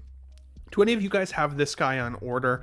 Did this get you, hyped up? Your juices flowing for Alfred? What about you, Shane? What are your thoughts there, buddy? The only thing that this figure makes me want is the cheeseburger, to be honest. I just no, it wouldn't be a character no matter how well they did it, it wouldn't be a character I'd pick up. Like, as much as I love 89 and 92, and I really respect this guy's role as Alfred, no, it wouldn't be a character I'd pick up, even if it was like a collecting weekly shrink ray. No, Shrink no. ray, yeah. Yeah. Not The only for you. Alfred I think I'd consider picking up, and I probably still wouldn't, would be Michael Caine. Michael Caine, yeah, absolutely. Do you think we're gonna get a reissue of him? Yes. With everything with the Dark Knight and everything? Yeah, As he I would hope say, so. never. But yes, yeah. He would. Feezy, did you pick up an Alfred for your collection? Or if not, what would be the Alfred you would consider? I did not. If I did, it would have to go with this one. Keaton is my Batman, so I would definitely have to get Keaton's Alfred. So I'd probably pick this one. I might get this one if it's not already sold out, but I mean, I'm not in a rush to get it, so I'll probably wait and see where I land on that. But this one would be the one I get for sure. Heck yeah, absolutely. I don't know about you, Eddie. You're an enigma lately because you've been buying lots of Edward. cool stuff, and yeah, you know, if your name was Edward, we would definitely know you were the Riddler for sure. Clearly, look at those eyes. He is an enigma himself. But did you get this figure for your collection? I know you've got the Riddler coming from Mars Toys and some of the others, but I don't know about this one. It's funny because I think when this was announced, it was on your show that I said that I didn't think you needed it with all the figures that were coming out. And at the prices everything's coming out at, like, is this a necessary character? But then I think I went and pre-ordered it like a week after that. So I have it. I actually paid shipping for this yesterday. So and it's shipped already, or like it was sent out already, so I should be getting it soon. But Very yeah, nice. it's the most iconic Alfred. I would say Michael Caine is also a very close second. They're both up there, but I also have Alfred from the Snyderverse too. I have or Batfleck's Alfred. So Yeah. I think it's funny because I change my mind all the damn time, so I'm definitely not. If you're a new collector and you're like, oh, I'm gonna listen to what this guy says, just listen to everybody else, not me, because I change my mind too much, man. But I would get every version of Alfred I like. I even like the Alfred in the Batman, and I don't care for Pattinson at all, but I like that Alfred. So yeah, I had to pick it up, and then this. Joao was making a big deal of it, and then I got like a unlocked memory of when I was a kid and remembered that there was a Keaton McDonald's commercial where Keaton's going out to fight crime, and Alfred's like, wait, at least at least eat a what was it, a Big Mac, I think, in the commercial. That's or something, right, or he brings him the Big Mac and the nuggets, and I was like, oh dang. That's why they threw that stuff in there, and I was like, "That's crazy." I remember watching that commercial as a kid. So, this might be how he is in my collection, which I thought was a really cool thing by Mars Toys to throw in those accessories because they didn't have to, which is really cool. So, I'm excited to get it for sure. Which is one of the cool things about those old Batman movies. He's the Alfred in all of them. Like even in Batman and Robin. I don't know if he passes away in Batman and Robin. No, or if they he save does. him at the end. They save him with the freeze serum. Yeah, there you Serum. go. He's Yeah, sick the freeze. whole time, so he's not really in it. But yeah, that's what's cool. He's the same one in all of them. So I almost feel like to double down against what I said last time. Maybe you could get two if you have a Batcave for Keaton, and then you have a Batcave for Kilmer, and then if at all Hot Toys wants to make one George Clooney Batman just for me to have. I'll have him in that one too, laying down in a bed. So, yeah. You really want those bat nipples, don't you? Dude. Nothing would pleasure me more. The bat nipples on this Robin are pretty aggressive. While I was trying to film them for At my least your collection tour, Silverstone might. it was awful. Oh, there you go. Oh my god, yeah. And it's funny because if he was bringing, takeout McDonald's, I'm surprised they didn't go back to the line from the first film where Bruce is like, "Oh, it's cold," and he's like, "Oh, it's supposed to be cold, Master Wayne," because it's always fucking McDonald's. It's always cold every time I get it home. You hate to see it. We got 63 people watching live. Thank you so much for joining Let's Get Nuts today. I actually think that might be a record number for live viewers on Let's Get Nuts. So thank you for joining us here. Last but certainly classy not least, did you get yourself an Alfred? And if not, who is your favorite Alfred? I don't even know. I like this Alfred. I don't have him on order, but I would like to have a big fat glass of milk right now. It's like the fancy cup too, right? If you doesn't, you know, it's actually interesting. Sorry, wait, ahead. Thomas. We only serve big fat glasses of nut on this show. No, I do not want your nut. Oh man, I don't want to. It's almond. I It's don't want a almond glass, milk. Okay. I don't want a It's glass of almond milk. nut. I'll take the glass of milk. Show me the tit on an almond, okay, classy? wanna see Come that. on. I hate this. You can milk anything with nipples, Greg. yeah. Go ahead. Eddie. Oh, full circle nipple joke. You love to see Yeah. Awesome. You guys Here are all amazing. night. Yeah. Yeah. Keeping it fresh here for us here. Let's get nuts. Guys, let us know in the chat. Is this a figure you have decided to pick up? Yes or no? Did Big Bretta's review change your mind? Definitely go give Big Bretta a sub. That guy definitely needs it, because every time I ask him if he's doing well, he says, yeah, everything is fine. And to me, that doesn't sound so good. So make sure you sub to his channel and give the man some love. He could use it. I want to turn that good to a great next time we talk to him. But this popped up. Topo Studios has shown what's obviously a drifter outfit from the Batman film with Robert Pattinson. And I know a lot of us have, in one way or another, a pack of Batman coming that has that Bruce Wayne sculpt. And a lot of people liked the drifter look for him, at least in comparison to his his funeral suit that he was wearing. And I kind of agree. Now, if I was going to get this, I would also kind of want the drifter motorcycle. I thought that was a cooler motorcycle in the film than the actual Bat bike itself, and to be honest, it had more character screen presence than the Bat bike. So I'd be curious to see at some point whether we're going to get a drifter bike from one of the vehicle companies as well. But for now, this is one I haven't decided to get. I do have the premium InArt version coming that has the sculpted hair of the Bruce, but I'm intending to kind of display mine as mostly Batman and cowl, not necessarily a Bruce Wayne from that film. But Shane, I want to go to you first, buddy. I don't remember if you've told us do you have the Batman on order, whether it's from Hot Toys or from InArt, and would you be interested in a drifter suit to go along with it? Yeah, I've got the InArt single rooted Batman on order. And I have fully paid off the Hot Toys Batman with Bat Signal and Deluxe and stuff like that. But that was my last ever order with Toys Wonderland. That was well over, God, I want to say well over a year anyway, at least. Because I don't buy from anymore. So, yeah, that's been released and I haven't got it. So I keep sending these emails. This is my order number. It's fully paid off. Ship it today.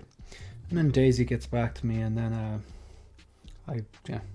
we do the dance yeah, I don't know if I'm going to get that, but I'll keep on to them. But yeah, I have both of them on order, but I don't have any interest in this space. Not in this one. Would you get a drifter bike in your collection if it came up, or you don't think so? No. I just think with the space and where I'm at, it's like I really need to focus, no pun intended, on the most important stuff. And I don't see this. This is cool. This is really cool. But this is for the collector. That's the completionist. That's wants everything from this particular movie. I personally don't need it, but I think it's really, really cool. Absolutely. And I didn't realize how ketchup and mustard we look this close together in the StreamYard here. So I might have to switch us up here shortly. But and that's ironic because I'm literally selling the ketchup and mustard stormtroopers. I sold the ketchup today and the mustard. If you want it, hit me up. Reach out to Shane for a ketchup and mustard trooper. He's going to need all the help because he just gave us a €5. I want to say €5 How funny is that? It's like 20,000 Canadian. That's like a lot of money Canadian. With a hashtag Let's Get Nips. You love to see it. Now, I mean, I was going to just turn the stream off because Shane hadn't given me a super chat yet. But since he gave us the €5 bomb, let's give him this. 5. I'll stay. Thank you so much, buddy, for your support. Nice. Appreciate you, buddy. All right, let's get into this next 5 hours. We're in for 5 more hours. I'd love to see it. Feezy, what about you, buddy? Do you have one of the Batmans on order, whether it's from InArt or Hot Toys? And would you be interested in putting a head sculpt on the Drifter suit here if you got it in your hands? What are your thoughts? Yes, I'm getting the Hot Toys. I got the deluxe one with the squirrel suit. And so, you know, I'm gonna do what some of the other coaches were saying, where like, you know, they don't. It's cool that it comes with the unmasked or the uncowled head, but they don't really plan on posing their Batman like that, their Batman like that. So I'm actually, now that I see this, I think I might just get that and put the head on that, so it just doesn't say in the box. I kind of just don't like putting those head sculpts away, even though, you know, it looks good, but I wouldn't personally put it on the actual like the Batman figure. So this, you know, I would put that on this and then put the hoodie over. But yeah, man, I would need to get that bat cycle too. I've been on the fence on that for a while, but this now just like pushes me, I think, on that side of pulling the trigger on it if I can still find one. But I'm not in a rush to get that either, so I'll probably get it eventually. But yeah, I think if only for the reason just to utilize that head sculpt and you know, so kind of make two figures out of one type of thing. Yeah, man, I'm digging this one. I think I might get this. Heck yeah, dude. And I felt that same way. In fact, I was actually I pulled my Bo-Katan Kryze box down the other day from my shelf because I realized her head sculpt, Katie Sackhoff, was just in the box. And I love Katie Sackhoff, but I also really like the figure with the helmet. And so even for her, I'm like, is there another way I can display both? Maybe put the head sculpt on the figure with her at least holding the helmet. But I don't know, like I kind of want to display it with the helmet. So, but I feel that pain of having almost too many head sculpts for how many actual figure bodies I have. Yeah. And then I saw Marco 16Fix doing a custom Hugh Jackman the other day from Logan, and he actually posted a quick video with him and Gigi last night. Really funny, 11 minutes, definitely worth the watch if you've missed it. But interesting to see kind of the quality of different sculpts that exist and what his plan is with that. So I'm kind of in the same boat as you, Feezy, at least when it comes to the Batman right now. My sculpt will probably sit in the box, so I might need to get creative. This might be an option. Eddie, what figure do you have on the way, if any, from the Batman film, and would you consider this to go in the display as well? I have zero. I Really? don't have anything coming from the Wow. Batman. I'm surprised. I considered it because I do like the way he looks in the suit. I love the suit, but to me the Hot Toys didn't come off bulky enough, and strangely enough, in the suit he looks kind of squared up and big, and for me the Hot Toy didn't hit that mark. We'll see if InArt does, but then InArt might be too expensive for me to spend on that character because I didn't love it that much. But I was gonna say Feezy left no meat on the bone, because that's exactly what I was gonna say. My with bad, this man. is like, you could use those sculpts now. You know, it's hilarious to me that people want every single version of this Pattinson Batman that they can get their hands on, and I'm thinking in my head, why? And then I'm like, you motherfucker, you just ordered a 4-pack from a Joker movie that nobody likes. So I guess that's why. Well, you like it. Yeah, there you go. That's Well, there you exactly go. my point. So yeah, I guess good You know- good for those that, you know, people that wanted that version, I guess. Eddie, I want to stick with you, and Thomas, I'm going to stip you on this one, buddy, because we got a lot to still cover, and I want to get your take on the next couple here as well. Eddie, let's stick with you first, since you are so, I don't know, divisive in the community. Let's talk a little bit about these Jokers that apparently is from a film that nobody likes, okay? Because these photos popped up from InArt this week, and I gotta say, I was shockingly blown away by how crazy cool these look. The dancing scene here in the bathroom, it literally looks like a screen image from the film itself. It actually blew me away. But as we know, there are two versions here. Now, I appreciate that InArt is giving us better naming conventions than, say, X06. X06 is notorious right now. Their deluxe version is called Standard. Their Standard is called Essential, so it's really confusing when you're trying to figure out what one you want to buy. At least here we're looking at the deluxe version and the premium version. Now, I know that there was some talk from John over at InArt that said, he basically said in order for them to get this license effectively, they had to keep the price point over a certain dollar threshold. So sure, I'm fine with that. I wanted to see what they were going to give us in terms of figure packs. And I'm not disappointed, I will say. I think the deluxe version coming in for me at about $1,700 Canadian, which I think was about $1,490 or somewhere in that range for American pricing anyways. Maybe a little bit different there depending on where you get it from. is a tough nut to swallow in terms of pricing. I'm like, oh my god, I don't know how I'm going to justify $1,700. But when you break it down per figure with the dioramas, it's not too bad. If you get the premium version, Canadian pricing, at least for my Canadian viewers here, we're well over $2,000 for this set. And that is a little bit insane. Now, some of the feedback that collectors were giving were that they were happy with this set, not as happy with the fourth Joker there with the kind of the hospital outfit. I think most people have kind of commonly said, yeah, that's the one that we could have, gotten away with not having, or we would have liked a different version. Maybe him smiling in the mirror or forcing his smile, stuff like that. But there was criticism that it didn't come with an extra base for the fourth figure with the premium version.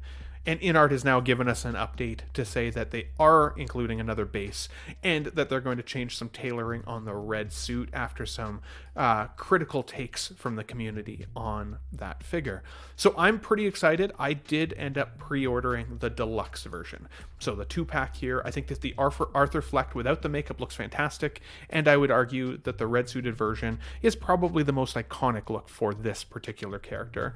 But I'm going to have to figure out ways to start saving my money for all the cool shit that I want in life. So Eddie, let's stick with you first, because you said you put an order in on this one. Did you say you got the premium? And what were your thoughts around which to decide? Yeah, I got the premium, the 4-pack. So when this was coming out, I was pretty sure I only wanted the red suit, and I thought, you couldn't pay me to have the other versions. I don't care enough.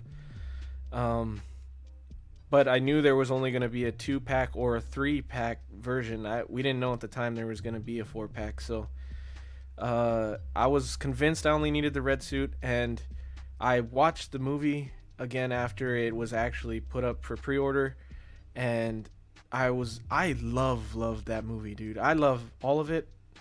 I love each different iteration they show him in, and so I was like, you know what? I feel like if anybody gets the 4-pack, I need to get the 4-pack because I love everything about this movie. It makes sense that I have them all in my collection. I think they're all fantastically done. I would love to see them all in hand, and I don't know any other way that's going to happen if I don't get the 4-pack. Plus, I think even though the 4-pack is objectively expensive as hell and a lot to pay for 6-scale figures, I do believe the value is better on the 4-pack over the 2-pack. So that was a thought that I had when I was choosing. And then I didn't know that the down payments were going to be so much, which is that's fine. I just never did the math. I don't know why I thought it'd be like $100, but normally the down payments are like 20 to 30%. So it ended up being $300, and I was like, geez, that's like a whole figure for a down payment, that I can buy a figure with that down payment. So that was one thing I was thinking about. But then Pop Culture, when they got it up on their site, the down payment was only $150, and with projected or estimated shipping, it was going to be comparable to Kit's site for a very good price. So I was like, you know what, I spend a little bit closer to what I thought the NRD would be, and I'm still getting the pack I want, and I was like, you know what, I'll go with this one. So that was my thought process. And then as far as the hospital scene, I'm going to go with the look he had when he has the sign in the opening scene of the film. Because I do like that scene. And I'll probably still take pictures of him with the hospital scene, because I like that. The more that I do take pictures of stuff, the more I like doing that. So I like having all those options, Eddie, yeah. That was a lot of numbers, and I was less confused after watching The Big Short. That was a lot of numbers. Jesus. I liked all the numbers. I'm surprised you got all that just floating around up in there, Eddie. Jesus, Hey, man. is that a compliment or? It is a This guy's compliment. it's like in the it's like Zach Galifianakis or whatever his name is in the Hangover going into the casino, and it's like all the little numbers going around in his mind. Yeah. There's a lot going on up there. It's not just a big ass empty head, okay, guys? Jesus, man. That's awesome. That's awesome. What about you, Shane? Since you're so quick today, quick-witted, what are your thoughts on the Joker? Premium versus deluxe? Did you get either? Why or why not? I'd love to hear from you, buddy. Yeah, I'd be like a lot of people. It's the red suit that I was interested in. And I've said before that, like, you know, I do think it's a 5-star movie. I do think it's a masterpiece, but it's not a movie that I'll regularly rewatch because it's so goddamn depressing. Like a lot of art. But Shane, the only thing I can recommend is the more depressed you actually are, the better the movie gets. I think that's what they're the effect they were hoping to have on their fans is, you know. Yeah, that could be it. Maybe I'm just happy. Yeah. It's look, I think what drew me in here is the movie is, you know, it's a stunning movie. It is pretty damn good, like, but I think it was more the actual artistry of the figures here. Did you watch that video they put up during the week? I did. Just they're kind of like, I want to say it's like a trailer for the figure. Yeah, videos Insane. like that, they don't come together like by accident. You have to have like obviously if you just look at these figures, like the rooted hair, the sculpts, the paint applications, the tailoring, the accessory choice, the dioramas, all that jazz. Then you've got like some amazing photography with the, like, I don't know, was it 56 different photos, whatever, and it was bloody good photography. From the articulation to the just the composition choice to the lighting and the photography. And then they released this like tiny, like a 1 minute movie, like with the figures in it that looked like stills from the movie. It was, yeah, that was mind blowing. So I just think these are stunning pieces of art. And whereas something like I was in the position before with the Aragorn, the Gandalf, and I went, as much as I love Lord of the Rings, or I really like Lord of the Rings, but I feel like a bit of a fake, not collector, as in I found like I'm making a joke, but I'm not. If I looked up and I saw Lord of the Rings and Aragorn here behind me, I'd be like, someone else would appreciate that a lot more than you, Shane. You're not that diehard Lord of the Rings fan. So I passed on that, like passed on a lot of things that I like to get the things I love. And this is a bit of a knife edge because I wouldn't say I love this movie, but I just think the art of the figures is so goddamn stunning. I have to do it. I did it. I pre-ordered the 4-pack. And one thing I will say, a lot of people are giving this Joker, this is the weak link out of the 4. But like, there's some of the images they showed. The one, did you remember the one of the he's in the outfit, the outfit from sorry, go back to the previous image, will you? Do you have the image of him sitting down? No. Okay, see the image on the right here. Smoke. He's sitting there with a smoke. No. The image on the right here. Mm-hmm. There's one of the images where he doesn't have the coat on, but he's sitting down depressed, and he's got the head sculpt on the left on, and it's just class, like, you know. So I just think these are stunning. Just think they're absolute works of art. Absolutely. Does anybody know if they captured his hair lip? I mean, he has a it's cleft like a little scar. I was curious if they actually captured that because I didn't see that in any of the photos. They did, classy. Sorry, I was just pulling up it on Facebook here so we can take a look. Feezy, tell us about your thoughts on the Joker here now. I haven't had a chance to hear your take, I don't think, yet. Did you pick up Ben, either of these packs? Go ahead. Sorry, Ben. You can, if you want to run a poll, if you open up a tab, basically open up another tab in the background with YouTube on mute, you can run a poll on your own channel just by, you go into the comments, into the live chat, and there's a little plus, so you can do it that way. And cool. That's how you do it. I'm still a noob when it comes to this, to be honest. Mm-hmm. So you run a poll through the YouTube as a poll through the StreamYard. Got you. Sorry, 1 second here. I'll try to do that here because I saw Batman_collectibles comment there. I have not run a poll in a show yet, so I'll get that sorted out if I can. Feezy, tell us about your thoughts on this figure, and are you picking up either option? I'd love to hear from you. Short answer, no. I don't think there hasn't been a figure from InArt that, you know, made me feel like, man, I gotta have that. I think one of the previous similar stream I mentioned, I'm not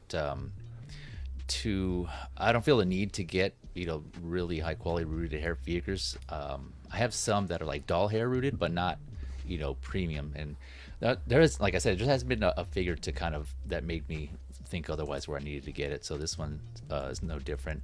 Mm-hmm. So I'm not getting any of these versions, but I agree with Shane that although I think this was a really good movie, it's not one I would watch multiple times. But you know, when it initially came out, I thought it'd be good to have some representation. So I actually got the So there's a third party, Felix Toys, and they do 1/12 scale figures. And I got the bathroom scene version of this, which is really good. I mean, it's up there for where how good you can get with 1/12 scale figures, and the detail, the fabric, the tailoring is good. It's really awesome. It even comes with a little bathroom diorama with 2 sinks. It's really cool.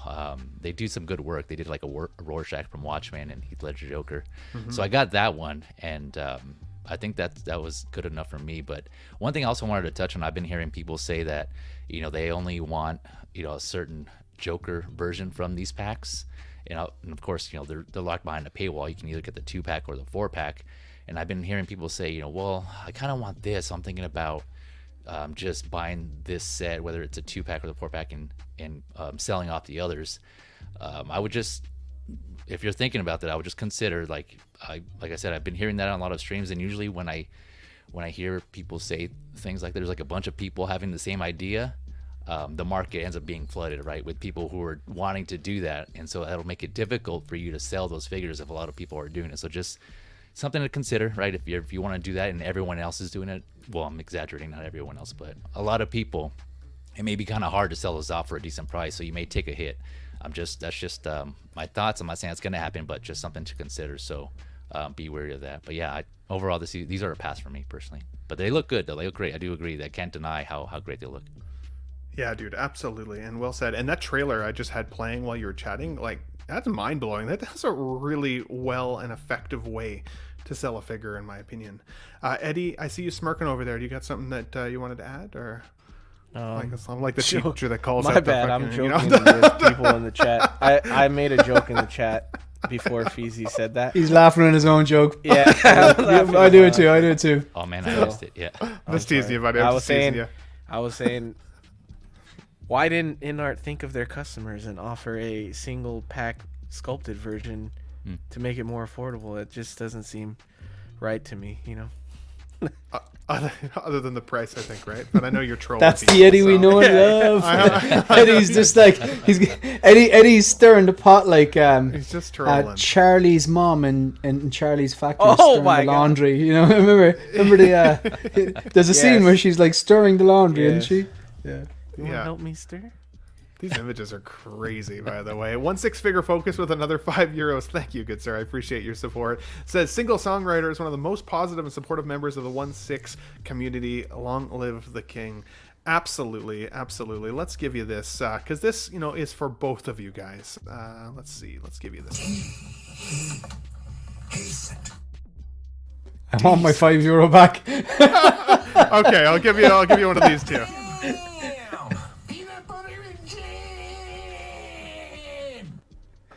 Yeah, That's moderately better. Yeah. Moderately better. Okay, fair enough. Okay, I'll give you one more because you've been fundraising the channel today. You don't understand. One fundraiser with my pals. You'll never need another set. Nailed it. There you go. Nailed it. All for you. Classy Thomas, let me pull you up here, buddy. Any final thoughts on the Joker here before we move on? Did you decide to pick up either of these ones? What are your thoughts on the film? Just tell us where you're at. No, I'm not getting it. The figures look great. It's just not something I'm interested in, but it looks amazing.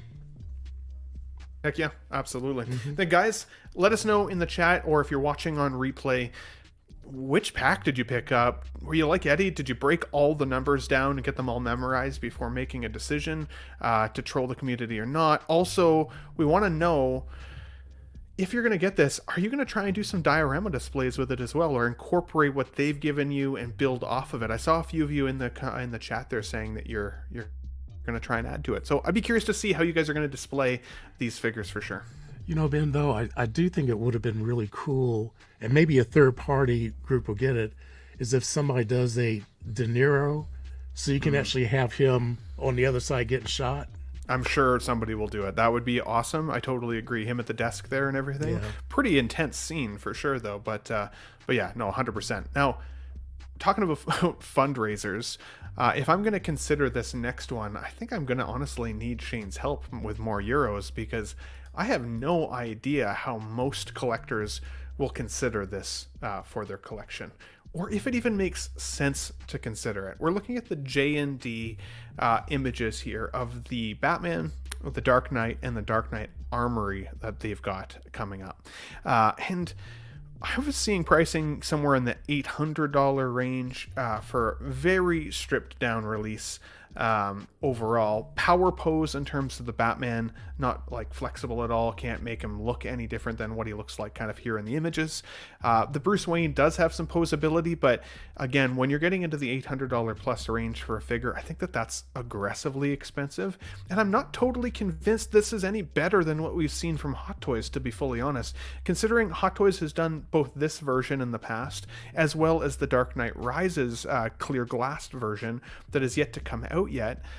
I don't really see where they're aiming the dollar at. Now, is it a statue, Ben?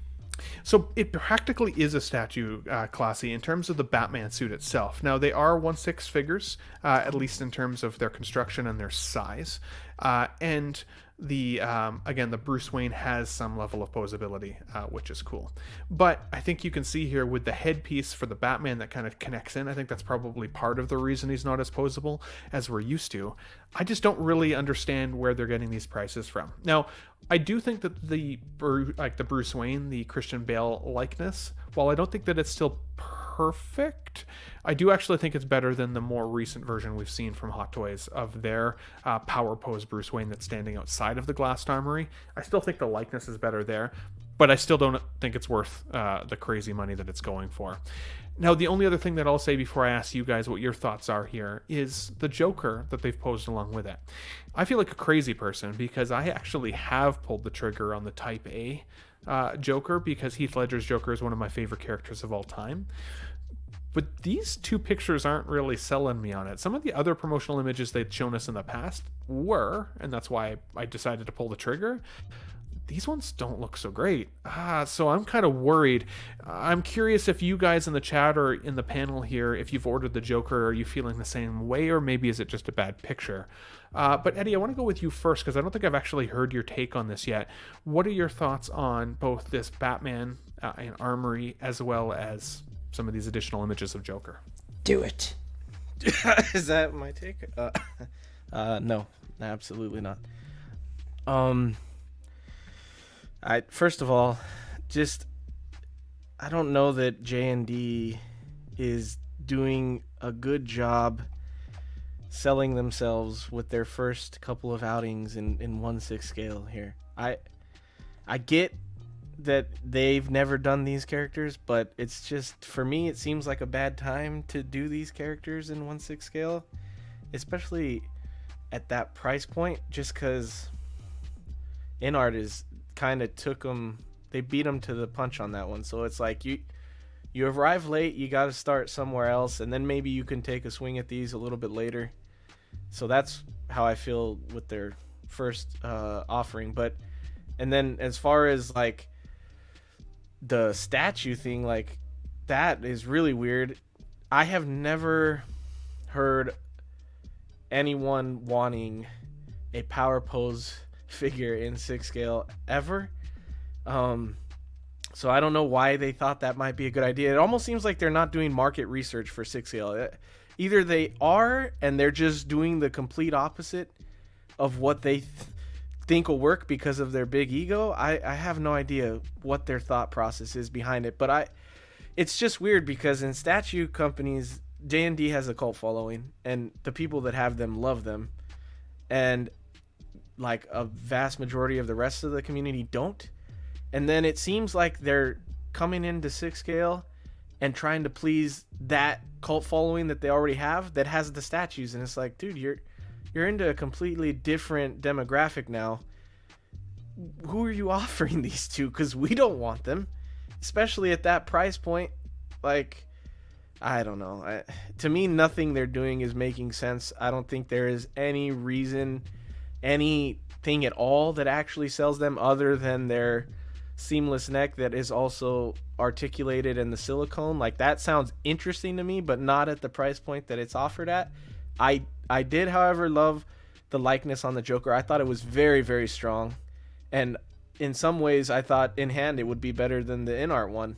Not enough to make the InArt not a good buy, but enough to at least be a reason to pick that one up as well as the InArt one. And I agree with you. In some of those new pictures they sent with this Batman, some things looked a little off in proportions, or just some different. It looked not as good as those initial pictures. So we'll see. I still have high hopes for you though, Ben. I hope so. I think it'll come out well done. But as far as the Batman, I think it's a step down from the Joker, and even a step down from, like, Hot Toys is doing a new Batman, and I don't see any reason to get this one over that, other than this is Dark Knight and that's Rises.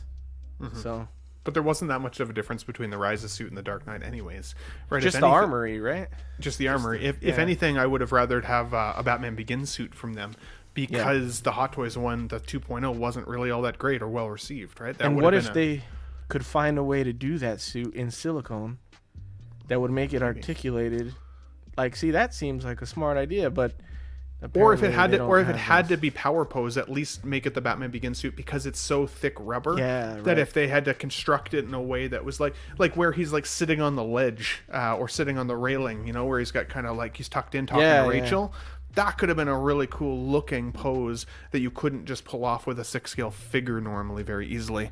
But like we talked about posing at the beginning of the show today, and we talked a little bit about how sometimes just the subtle pose can really make a difference for a character.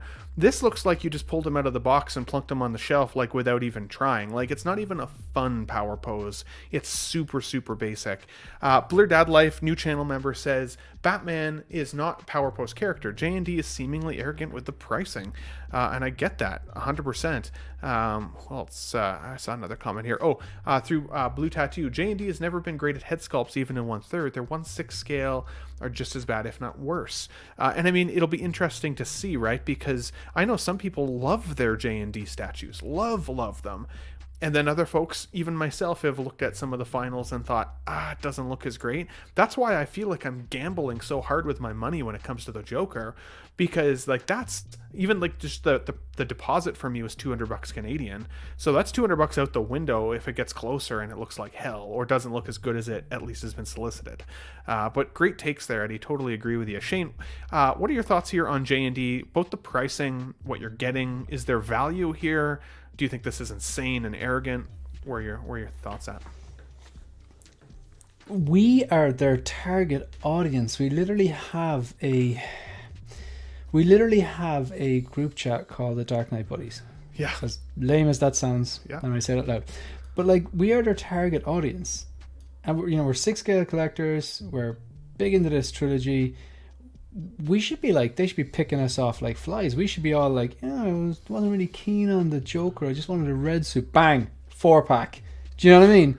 Yeah. And this should be way more easier. We just need a little push. But like, this is not good. The face sculpts, these head sculpts are not good. You take the DX19 head sculpt, and it would give this a run for its money. Now, people are probably out there going, what did he just say?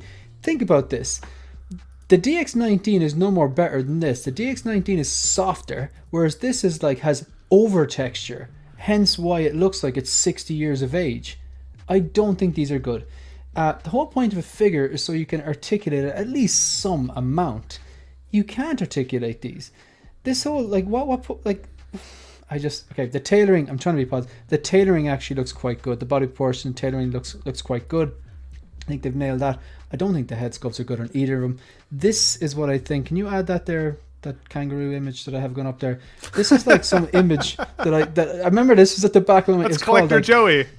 This is this was like hench kangaroo. Like there was this image was going around the internet a few years ago about this jacked up kangaroo. That's the kind of pose they have him in, the Batman. Like he doesn't need to be in that silly pose. He's Batman. He's already quite intimidating. Like, so I don't know who they're marketing at. Maybe there's a certain amount of snobbery, whereas people believe if they spend more, you will definitely get inevitably better quality. That's not always the case. Yeah, usually the more you pay, the better quality you get. Not always. Now, I know what you're thinking. You're looking at that going, oh no, the other one is way better. This is the DX19. Yeah. This is a lot softer than Christian Bale actually looks. Mm-hmm. But those J&D head sculpt, they're overcooked. They're the same as the 1/3 scale. They were overcooked as well. They were wrinkly. It looked like Christian Bale doesn't look that old now. So I don't know what they're doing. Like, the thing is, if this turned out to be absolutely amazing, and like I think that looks rough, man. That looks rough. Yeah.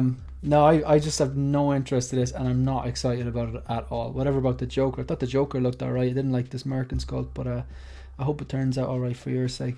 I just think this is nonsense. Well, I expect to be laughed at if I gambled with my money and it's just all over. Jay Feezys Figure says, sorry, all my power went out. Those wins. Thanks for having me on, though, Ben.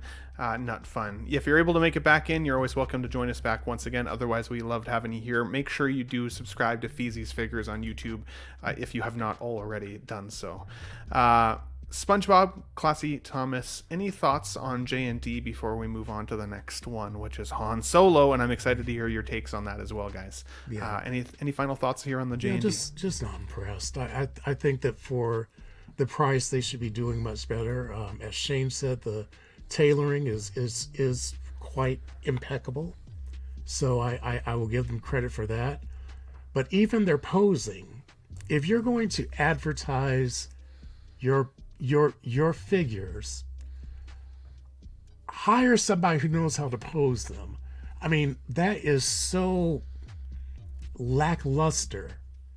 I mean, I have no incentive. Like, I see this picture, and then if they say, okay, it's going to cost you $800 for one of them, I'm sitting here like, are you kidding me? Over 2,000 for the Type C, which is the Armory, the Batman, and the Bruce Wayne. 2,000. 2,000 plus. That's even worse. Mm-hmm. So I mean, and then if all they can do is stand there and they're 1/6 scale, I might as well just save up and buy a statue at 1/3 scale, because that's just, it's outrageous. So yeah, not impressed.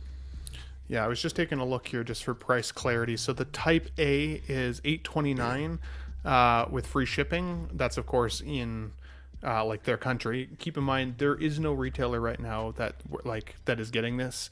That's like from a legitimate source. There's no like authorized retailer in the States or in Canada. Mm-hmm. In order to get this, you have to get it through another dealer if you're going to. I ordered my Type A Joker from 1/6 Kit because I've had good experiences with 1/6 Kit. But of course, he would have to mark that up as well, right? So this is $829 for the Type A and $17.99 for the Type C. I think it's crazy that they show us in US dollar pricing, even though there's really no US distribution. I think that's a little confusing, but no, I well said, Classy. I totally agree with you on that one, guys. Let us know in the chat here or in the comments after the show. Have any of you guys picked this up? And don't feel bad about it either. I mean, I think the other thing is that even if we think it's a crazy price, if this is your jam, like if you are a Dark Knight fan through and through, and if you could have anything in the collection, this would be what it was, then there is something for everybody. People buy Ferraris all the time. Just because I can't afford it doesn't mean there isn't a group out there that would want this. I agree with you though, Shane. I do feel like that they want to market to guys like us, but this also just pushes it way out of my price point. At this point, there's so much more I'd rather do. Like $1,700 Canadian, that's like $2,400 Canadian. I could take a trip to Hawaii and still put figures in my collection for that kind of coin. Like that, you start to think about what else you could spend your money on, and I don't think that that's what they want when you're looking at this their pricing. is like that doesn't make sense. Myself and Megan are looking at flights to New Zealand. Now, there was a time in 2013 I got return flights from Ireland to Queenstown, New Zealand for €880. That's epic pricing. Yeah. Post-COVID, now we're never getting that again. So we're probably looking at, on a good day, 16. On a bad day, $2,000. Mm-hmm. Yep. I would rather spend the money on the flight. It's a no-brainer. It's a no-brainer. Literally. Guys, let us know what you think. Now, we've got 3 more pieces of Hot Toys news. We're going to talk a little bit about Han Solo, Selena Kyle, as well as Padme. So stick around for another half an hour-ish. We're going to try and keep it to 2.5 hours today, as much as we can. I know a lot of people were talking about Han Solo this week, and some people said it was terrible and they hate it and that it's a fail and all of the things, and some people have said they absolutely love it. Let's get a take from Harrison Ford. You love him, don't you? I think Harrison Ford would be happy with this. I mean, he's clearly given his likeness rights away. And when the figure popped up this week, people said this looked terrible, and I'm shocked why.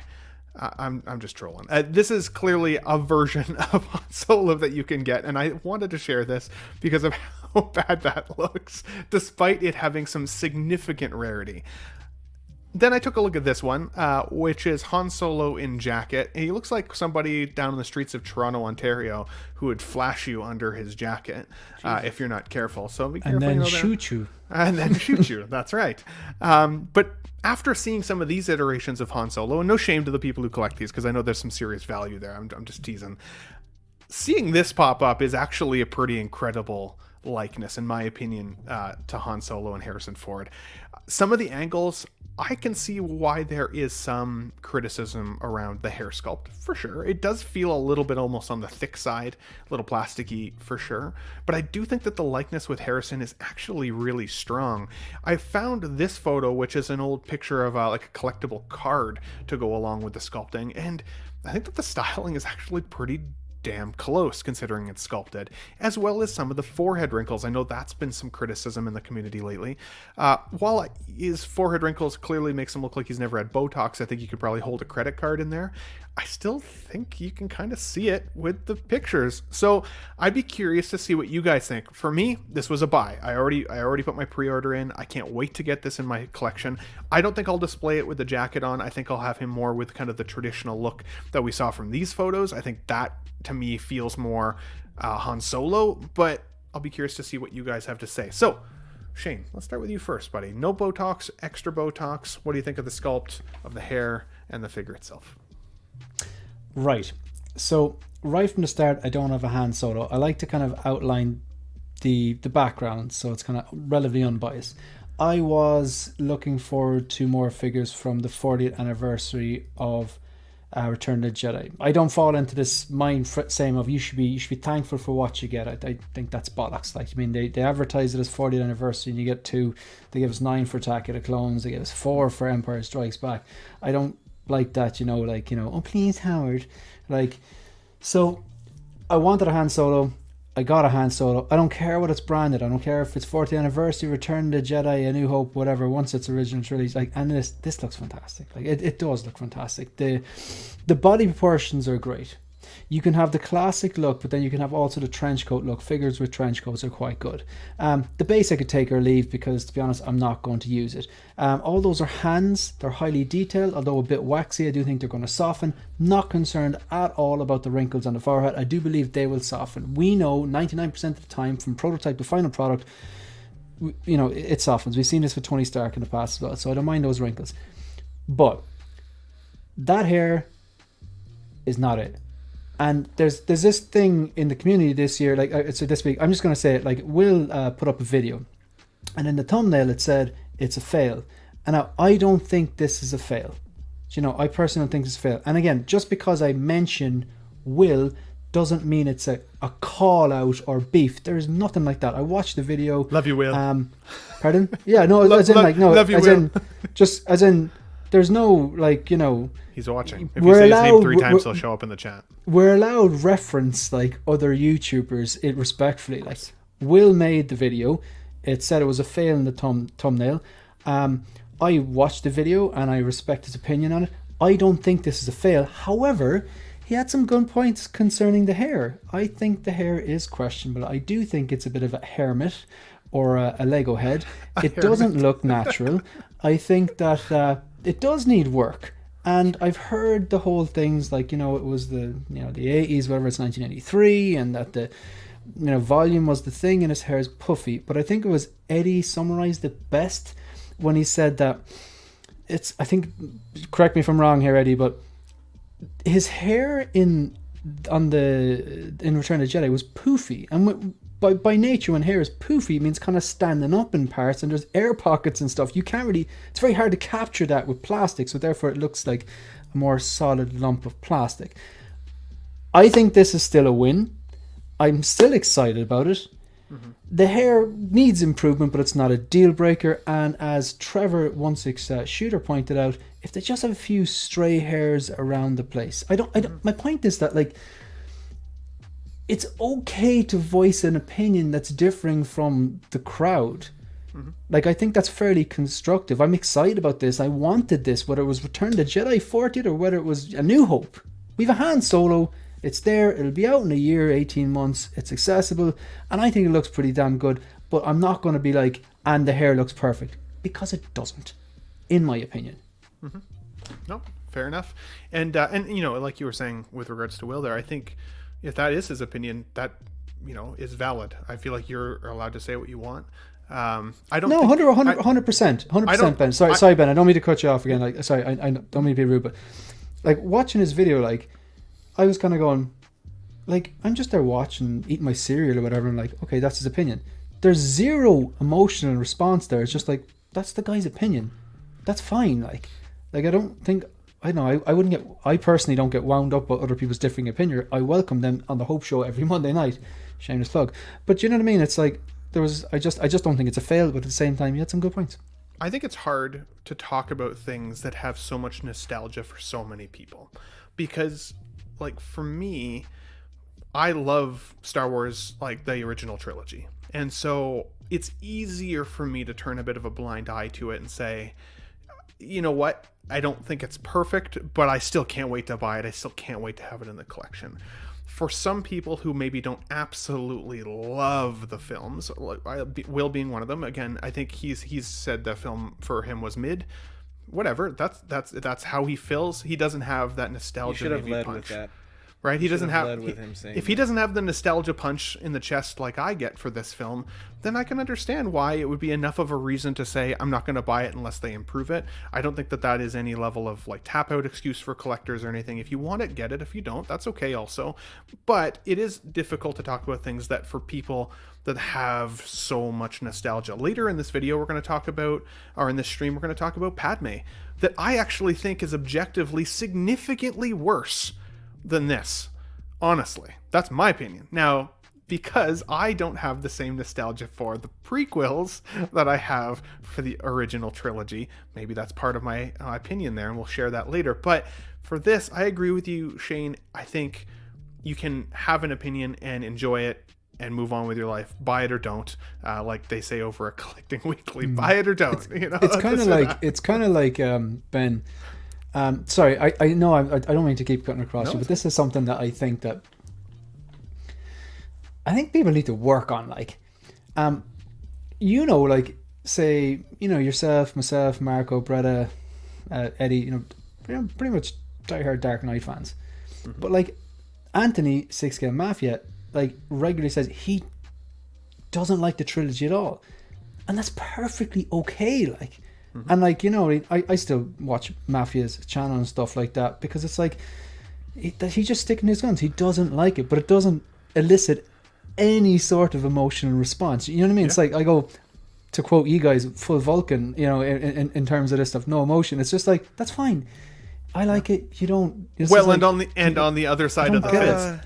On the other side of the fence, you know how much... I still think he's wrong. Do you guys understand how much heat we get for enjoying the Exo-6 Star Trek figures, where a lot of people don't like the look of those characters? And for me, I'm like, I love that Geordie LaForge. You do you, Ben, man. You do you. I'm with you, Mafia. I'm with you, buddy. What are your thoughts, Eddie? What are your thoughts? I seem to recall a very heated voice message of my opinions on RoboCop. Because you were wrong. And you fucking deserved it. But you know, that was just me. Yeah. You know, this is how we males get closer. We give each other shit. But yeah. I sort of hate living in 2024 and the phrase "it's an opinion." I sort of hate that these days. I feel like we hide behind that. When you have a shitty take, you have a shitty take. Everybody's entitled to their opinion. But if it's a shit take and you don't back it up, and if I feel that what you're backing it up with is also shit takes, just because you say it doesn't make it true.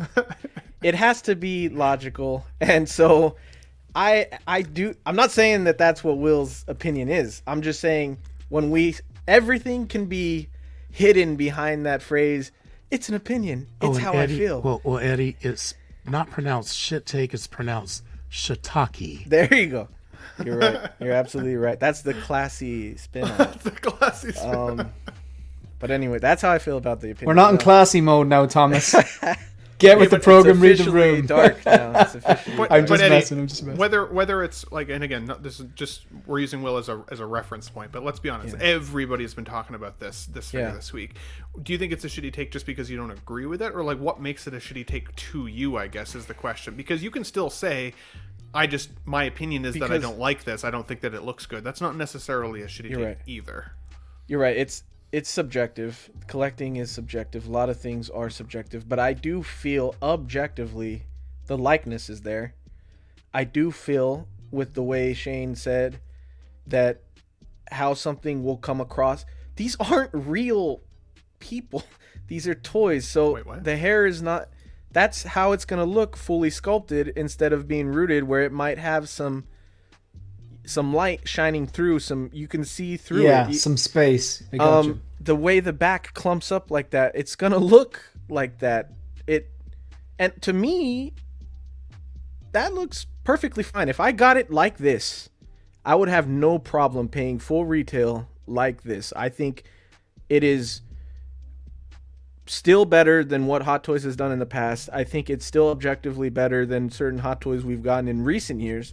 I still think the likeness is a great likeness. For me, look, you compare it to this, people will spend $600 to $800 on this in a 2-pack right now, and it looks way better than this for $290. So for me, I don't see any way to say that this is bad. I can see you saying I don't like this, but to tell people this is bad and here's why is wrong to me, because I don't think it's bad.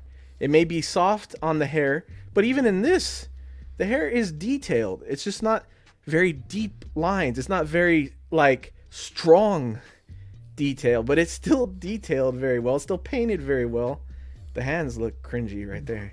I actually think the hands look good. They just look a bit waxy. Like the details in the vein work. Yeah. No, you don't like them? It just looked jarring there. It looks very like old. The hands looked very old right there. Shout out to MRC, by the way. Great footage of this. This actually did put some of my concerns to rest, I'm not going to lie. I thought it looked better in his video than it did in the promotional images from Hot Toys. But you know, like the whole, we've been waiting for this, and Han Solo was one of those ones that was like, Harrison Ford broke the doll, and then there was all this rumors like he's awkward with his likeness and he hates Star Wars, and now that he finally does it, you should just be happy. Well, you should just be happy. You should be happy. What you if can it was have an opinion, but you dirt? Should be happy. Do you know what I mean? You shouldn't. You normally, like if you know what I mean. You're able to like call something out if it's like. Normally, I'd agree with you. With this character, I feel like there should be an amount of, we're getting a Han, like that there should be an amount of that with this one at least. I think it's pretty good though. Like, you know, the only thing I'm critiquing is that hair, because I just don't think it's there. I think it needs a bit of work, but I don't think that like. How about? Because I haven't heard Han, this. I haven't. You have to be able to go. Okay, Grant, just be thankful for whatever you get. Like what if it was like a 6 out of 10? Would you still be like, it's still a Han Solo? Do you know what I mean? It's not a 6 out of 10 though. It's not. It's not at all. It's not at all. I'm happy. How would you make the hair better? Because that's the thing that I don't hear, and everybody's like. Actually, I'm glad you asked. Yeah. I think there has to be a little bit more detail in the strands. I also think there has to be a few random stray hairs, like the little baby hairs you threw in Anakin and in the 2.0 Mark III, and a little bit more mess. I think Trevor, the 1/6 shooter Trevor, I think he's quite right about what he said, because I was always like, it just looks too big, and he was like, no man, there's nothing wrong with the volume, it just needs to be a bit messier, and that will actually take away from the volume. And the more he says, the more I think, but I actually do agree with him. So I think there has to be a little bit messier, and there has to be a few little stray hairs to give it that kind of more natural look as much as you can with 1/6 scale. That's what I think. I thought it needed to be thinned out on the backside, like at the top, like at the crown almost. But then again, once I see the images here from MRC, that looks amazing. I don't think it looks. Yeah, like I don't think that it looks bad. I think some of the if it photos turns out that with Hot this, Toys shared, I think I'll still were be bad. happy to have it. It's coming home. It's coming home. Like, but that I just don't think pretty tailored. certain. I don't think just because it's Han Solo or just because it's whoever, that it's immune to a bit of constructive criticism. And it But I feel definitely that- looks like Han Solo. Like it definitely does. looks like Harrison It does. Ford. It's- There's no it's question. insane. The sculpt's great. Classy, we've talked over you a little bit here, buddy. What are your thoughts on Harrison Ford's Han Solo here from Return of the Jedi at Hot Toys? I'll reserve my comments, and you can start with me first on Amidala. Alrighty. Well then, guys, Shane, Eddie, any final thoughts here on Han Solo before we move on to the next one? No, No, good. good. Whatever Good. you say is live and public, so It lasts accept the forever on repercussions of YouTube. what people respond to. No, I don't think any of the takes here were bad today. That's not a negative thing. I'm just saying I am surprised I don't get more response to the things that I say live. So Check I'm your just saying- DMs. I just sent you a message. Screw you for not looking at RoboCop. Guys, we're also looking here today at Padme from the prequel trilogy from Hot Toys. Now, I know some people are getting this in hand already. Some people have really, really liked the figure already. Others are saying, kind of like me, that I see Natalie Portman in here for sure. Don't get me wrong. I thought she had a very different face shape and eye shape and eyebrow shape and everything in the film that this is pulling from. I think that the figure looks a little bit more like Natalie Portman nowadays than it does from her younger self. However, since I started collecting Hot Toys, which is 14 years now, everybody's been wanting a Padme in their collection. Where's Padme? When are we getting a Padme? It's always in the discussion. So I'm happy that we finally got one for people, and it's not something that had to be kit bashed. Now, I'll still be curious to know if we'll eventually get kind of her iconic battle damaged look. I think that that's a cooler look for the character, I'm not going to lie, and sexier, let's be honest. But I also wonder if, with the announcement of Phantom Menace coming down the line that we saw from Hot Toys not that long ago, will we get some other versions of her, for example, in some of her very iconic Queen Amidala looks? But when I look at these photos, again, I think that the likeness here to Natalie Portman is actually worse with this figure than with Han Solo. And Han Solo's been getting all the heat, but I think this one is actually deservingly a little bit more required of the heat if it were up to me. If I were going to be critical of either one of them over the other, I'd be more critical of this one than Han Solo. So, Classy Thomas, what are your thoughts here, buddy, on Padme? Is this one that you've been considering?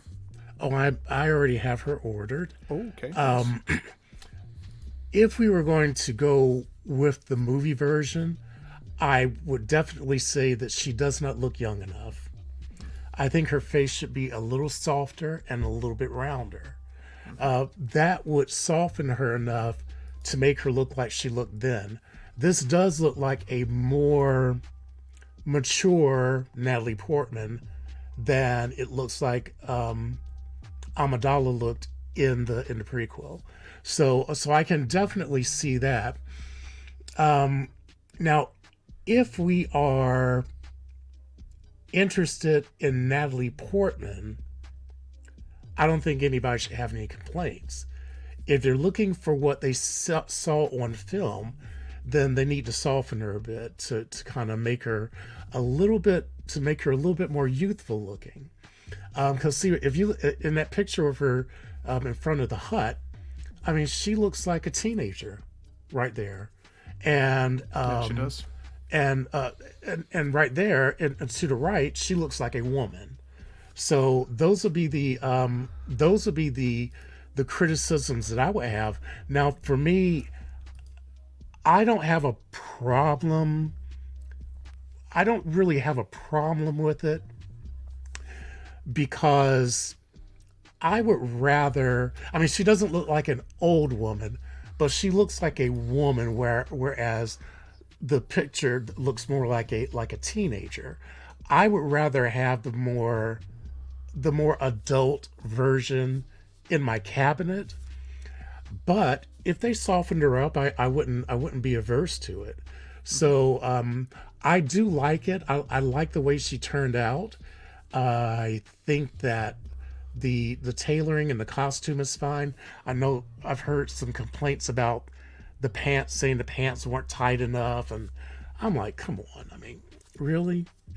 Are we going to complain about whether or not we see camel toe or not? I mean, Oh my god. I mean, come on. I mean, Thomas, I tight didn't realize that was a like my pick. criticism. no. I mean, Not so classy, Thomas. After all, they eh? were, they were No meat talking on the about bone for Eddie the Left. pants You hate weren't to see tight it. enough. But I'm like, look, it looks to me, I like it. I think that there's always room for improvement, but if this is their final version, I'm not hating it. As long as she does not look older than, oh wait a minute, was she older than Anakin when they got together? She was, yeah. Yeah. Okay, well, as long as they don't have Anakin looking older than the version that they give us, I will be okay with that. If dang it, Lie detector going Another off point. again. if they have him looking older than her, and she looks like a woman in this picture, then that will be a little bit problematic, because that just tells me that they are not paying as close attention to the details of the characters. But I do like it, and I'm looking forward to getting mine. Absolutely. X-Men says, yeah, she was significantly older than Anakin. Was she, though? Because I figured Anakin was like 10, but even if she was like 16 to 18, the differential of once they're adults is a lot smaller than when he's like a little kid and talking to, Yeah, and they were still saying young adults, though, saying she aren't looks they? like an angel. They're You know, like, yeah, you an There's angel? I mean, we're not, we don't want to promote grooming or anything like that. No, so- of course not. Eddie, what are your thoughts on Padme here? Do you think, who deserved the most heat today for Hot Toys? Was it Han? Was it Padme? Was it Will? What are your thoughts? Wow. Did you really add it? Wow. I'm gonna tell him that I talked about him. So don't any of you guys Ben, chase. Ben has adopted, like, if it bleeds, it leads, man. He's going to change his thumbnail. Eddie attacks Will. Yeah, that's what it's going to be. If he Single gets you more songwriter, views. songwriter thinks they're about 7 years apart in age, which that's again, once you're in your 20s, that differential is not as big. But Anakin the dog. I guess she deserves more critique than Han does. I don't think either of them deserve any hate. I don't think they're bad enough to where if you pre-ordered this, there's that argument that, like, I put money down for a figure that's supposed to look like something and it didn't look like that. I don't feel that the production of this figure is worse than what you put your money down on, if that makes sense. So I feel it's a good figure. Sorry, Thomas, her pants are a little loose, but I'm gonna say that that's fine as long as the articulation is better, because there is some dynamic poses I'd like to get her in. So if that helps with that, then I'll allow it. Must not make inappropriate joke. Some Must dynamic not poses. make mute your mic. Muting mic now. I mean, it's not like she has on MC Hammer pants or anything like that. I mean, come They're on. little MC Hammer-ish. She's about to do Padme time, so. Oh my god. But yeah, other than the looseness of the fit, I see what you're saying on the likeness. I think you're right. Her face, she's a little more fuller. Is that the word you use? I'm trying not to use a chubby. She's a little more full in the face, in the rounder cheeks. features. Yeah. Like right there, it looks very, very more V-shaped cheekbones and a little more pointed on the left there. Could be the angle, but anyway, that I think would have helped it. And I also think the eyes are a little, like a, I don't know even. They're a little intense. Little big. They've They're got some big, intensity too. to them, whereas she seems softer and Like there, especially, like it feels like the eyes could be downsized very slightly, and maybe that would help to make the face look fuller a little bit. I don't know if that's it, but I am Is that very a happy. with separate it. rolling eyes function problem? Yeah, that might be why it's like that. Isn't there actually. some people complain that, like, and I can see it's a legitimate, like, a critique that sometimes with the separate rolling eyeballs function, it's like they can look pretty damn intense. Like, Oh, that's a good point. you see that with the I'll have to Ahsoka go as well. back. Remember Ahsoka? The Ahsoka, Mando Ahsoka, and both Ahsokas, I think, had that as well. It's like, And maybe because Ahsoka has a bigger head, that it doesn't look as jarring on Ahsoka. Because Padme also has she has a small head, you know. absolutely. So, But other than that, like I still think that it's a good figure, and I think that if you got it, you should be happy with it, and I'm happy with it, so Heck yeah. I'm having it on pre-order. I think that's one of my favorite parts about talking about this stuff week over week, whether it's on Collecting Weekly, whether it's here with you guys on Let's Get Nuts, or some of the other shows that I get to be a part of. You know, oftentimes we're talking about how we feel about the likeness. Is it good enough? Is it close enough? You know, when I think about the evolution of Hot Toys, like look at the likeness on this Tony Stark Mark III from back in the day. Like how far Hot Toys and figures have come when it comes to 1/6 scale is literally insane. It's insane. So the fact that we're able to even nitpick it this much at this point down the line is astounding when you think about it, because now when I look at this sculpt in comparison to that Tony Stark, I'm like, wow, this looks exactly like freaking Natalie Portman. Does she look not young enough? Sure.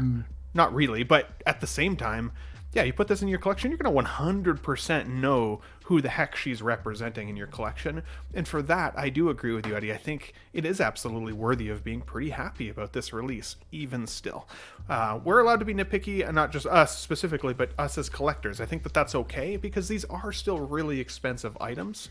But they're pretty beautiful, even still. What were you going to say, Eddie? So, the other day that someone had made a comment that, and this is someone that I respect and I like in the community, so if you hear this and you take it in the wrong way, One I'm of not the gonna four name- people, yeah. eh? Yeah, if you hear this and take it the wrong way, I don't mean it negatively, but he said that Hot Toys hadn't changed in 12 to 13 years. They haven't done anything better than what they were doing in 12 to 13 years, and I had to fight the urge to like not get on there and be like, fuck off. That's just such a That's ridiculous. yeah, that's such a ridiculous comment to make. And I was like, man, but like, if you just saw the freaking Mark III, like what we're getting An now, insane difference. it's crazy, you know. So Yeah. And it becomes more evident when you put them next to each other. Like, When you look back. Yeah, absolutely. And I think that's with any figure photography. Anytime I've ever put a figure picture beside a real life person photo, it's like, it could use some work. Once it's in your collection and you're looking at it, it's insane. My Hugh Jackman, I've had some friends over since I got it, the Days of Future Past Wolverine, and one of my favorite questions to ask non-collectors is, what's your favorite figure in the collection and what's your least favorite?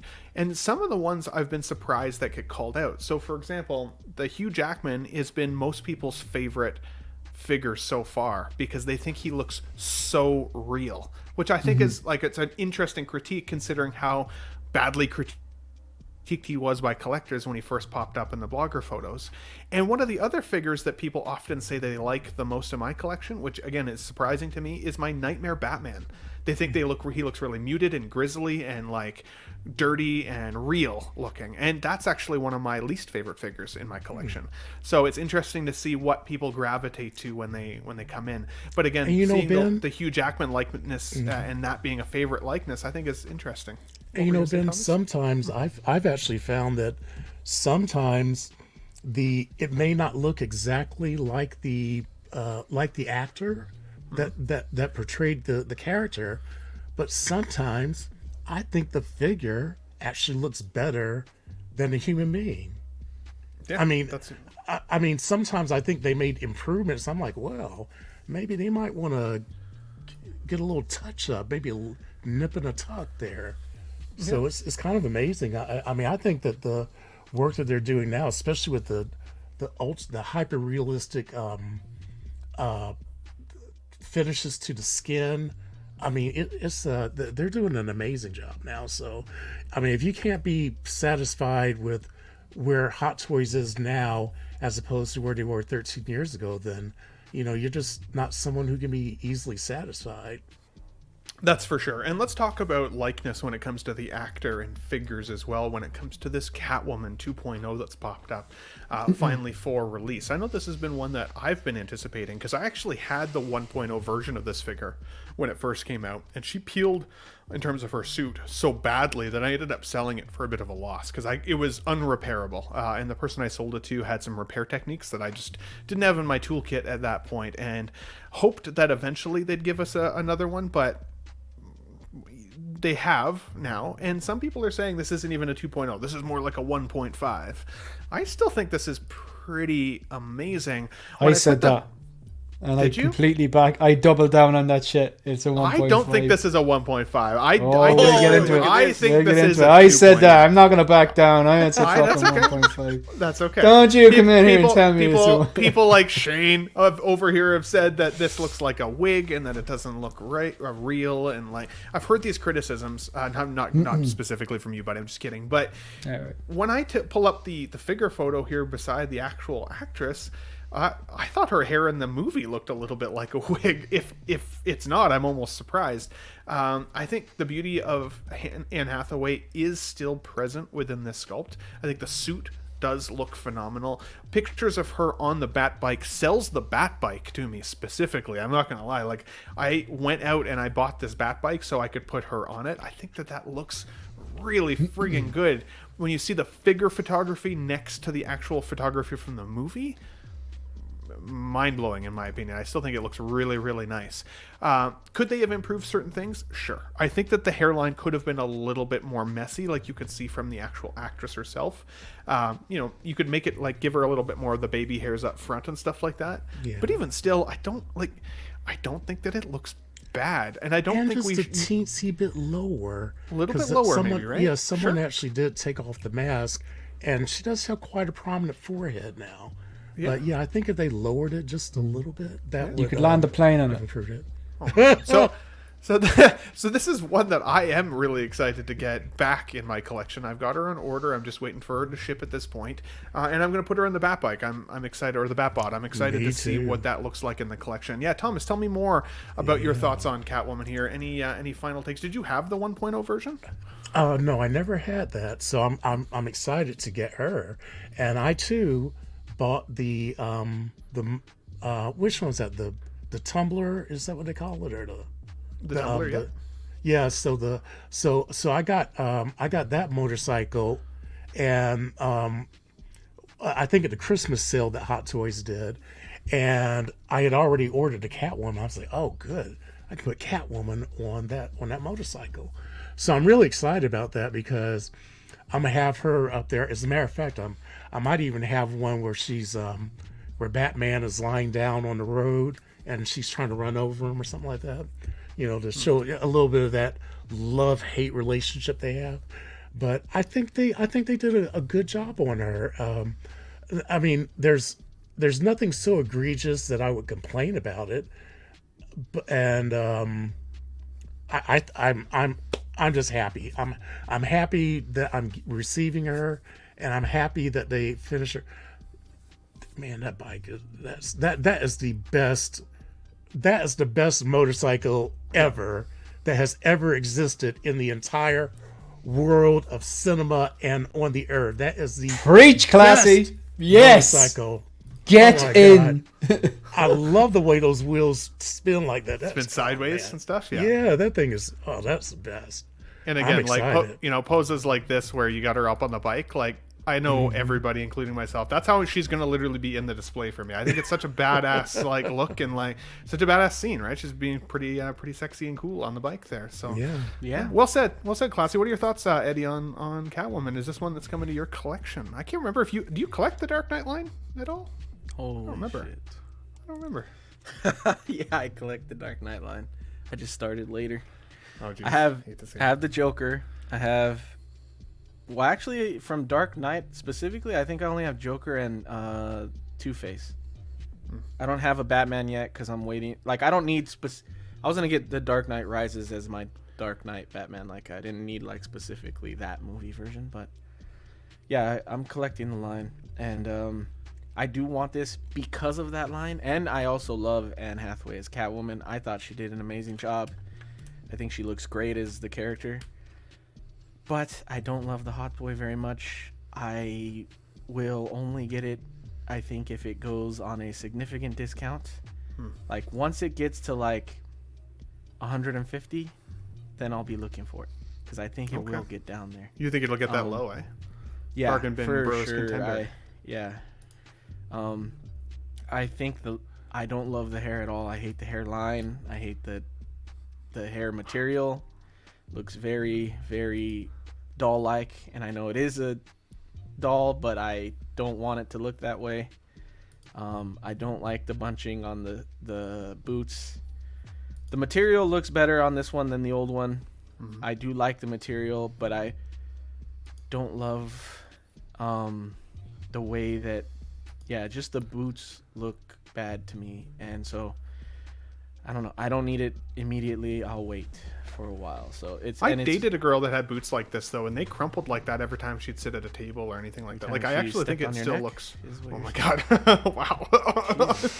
What are you? But doing? no, but seriously, I think they look pretty real, and I also think the figure body doesn't look like a figure body. I think it looks like a human body, which I think is pretty impressive. I'd argue with you on that one if I cared to do so, but I don't. Okay. So interesting. I like that you guys like it. I think in some of these pictures it looks good. I just don't want to spend the amount that it costs because I would be annoyed with it. If it was under 150, I'd be happier with some of my thoughts. Absolutely. A single songwriter says, I've seen third-party boots. Maybe they are better material, potentially. X-Men Supreme says, I agree. The boots look like boots, like that should look. I totally think so, anyways. But again, I also talked about that nostalgia punch in the chest earlier, right? Like I said, this for me is more of a nostalgia punch than the prequels are, so I feel like I can objectively be more critical of a Padme than I would want to be of a Selena Kyle, because this is one that I want to bring into my collection. This is more of a nostalgia punch right? than the prequels? It is, for me, anyways. Holy crap. The Phantom Menace is a nostalgia punch, but the Attack of the Clones was never that way for me. If I was going to choose a trilogy to watch, the prequel Star Wars or the Batman The Dark Knight trilogy, I would choose the Dark Knight trilogy every day. 100%. And why is this even a discussion? Like, the Dark Knight trilogy are proper movies. The prequels Wait. Get him the fuck out of here. Okay. It's like 99% CGI and they throw a few humans in there. Are you shitting me, man? I'm sorry. But you know, Ben, on the serious note, I do have to say that now Eddie's triggered. We got there eventually. Every time I put on my thigh-high boots, that bunching happens to me too. I love how that's your serious note. I was like, oh shit, he's getting serious. What's happening right now? We saw your Frankenfurter a few episodes back. Okay, we know what you look like in leather, buddy. It looks good. Tell us, Shane, what are your thoughts on Catwoman here to wrap up the show for today? Look, this is one I actually have on pre-order. It's the only Sideshow figure I have in pre-order because I had a bunch of points and it was like, if you don't use them, you lose them. So I think I got this for like half price. I was anticipating it. I don't think the blogger photos did anything for this. I don't think the Sideshow's unboxing did anything for this. This is not a 2.0, and I'll explain what I mean about that. If you look at the Bane 1.0 and then the Bane 2.0, they are chalk and cheese. Like the phrase night and day gets thrown around in the 6-scale community a lot. They are literally night and day. Well, the body, you've got the seamless arms. It's completely the chest is bigger, the traps are bigger, the arms themselves are bigger. They're more screen accurate. You have an extra coat, and they're saying that this coat is a coat that it doesn't flake. It's not pleather, at least anyway. And you got the base and stuff like that. That's a real 2.0. This one here, what we saw was a base, and the body proportions look better. The final product here, I think, the likeness is, I know, more or less the same. It's not like leaps and bounds better or more like Anne Hathaway. I can definitely see Anne Hathaway there, but I don't think it's leaps and bounds better. The hair isn't this lamb's wool artisan, but we knew it wasn't going to be because this was a time that they this lamb's wool or whatever. I think what is it, lamb's wool they use for the artisan? It's not artisan hair. It's not proper rooted hair. It's probably lamb or goat. Yeah, so like a lot of stuff that was advertised. This was a time, I think it was announced in 2020 or 2021 or whatever, when they just kind of needed money and they were going back to the well and stuff like that. So why I say it's a 1.5 is because the body proportions look better. Like it doesn't just look like just a stick figure. Like it's very, very curvy. Like the proportions look better. The material itself, I've yet to see a review where they confirm or deny if it's pleather or not. I don't think it's pleather. From what I understand, it's more like one of the Spider-Man suits, like an Iron Spider or something like that. So hopefully it won't flake. So that's an also improvement. I'm back and forth in it, Ben, to be honest. I did my review in it. I was a little disappointed. I wasn't expecting much. But what we got, I was kind of 50-50. I can see some things like the body portion, the suit material, hopefully not flaking, as positives. And with the mask on, the likeness is there, but it's not blowing me away. That's fair. That's fair. There's one YouTuber there, possibly Canadian. I think 33 was in the title, and it was quite good, and it showcased the figure a lot better than the blogger photos or sideshows did. So I'm gonna get this in. Some Irish collector already reached out to me saying, "Hey man, I saw your video, so you explained you have this in pre-order. If you get it in, check it out. If you don't like it, I'll buy it off you." So it's a win-win for me. Like, I mean, so I'm going to take it. That's exactly. I want to like it. I hope I don't have to sell it, but if I do, at least there's someone there to buy it. And you've got your bat pod already, right? So yeah, exactly. So to pose it up with. So yep, cool. Well said, guys. Let us know in the chat. Do you agree? Do we feel like this is only a 1.5? Is it a 2.0 for you? I think if the suit material is improved over the original figure, either way, that's a massive, massive, massive win. Because again, my previous version fell apart by itself. It literally just fell apart in the display. It was really sad to watch. So I'm really excited to get her in the collection once again. But again, nostalgia-wise, it also really, really helps. Guys, we still have 53 people watching live. Thank you so much for sticking with us for another 2.5 hour show. Huge, huge show today.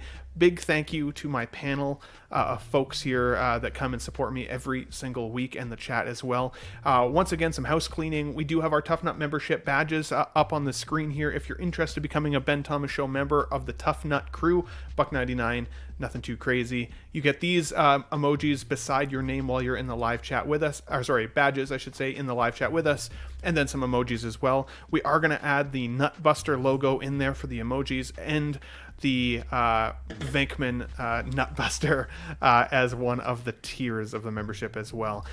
For our Tough Nut crew, we've got Alvin J collecting weekly money, Mendez, 6 Scale Mafia, Katera, Feezys Figures, King Dingaling, Sith Scale Collector, Paul Schreiber, the Batman, the Movie Canon, OneSixthFigureFocus, SpongeBob SquareBalls, the _Empire Strikes, Peter Cass, Ryan Smith, Collector Joey, Sam Gist, 14 Wellington, Jose G.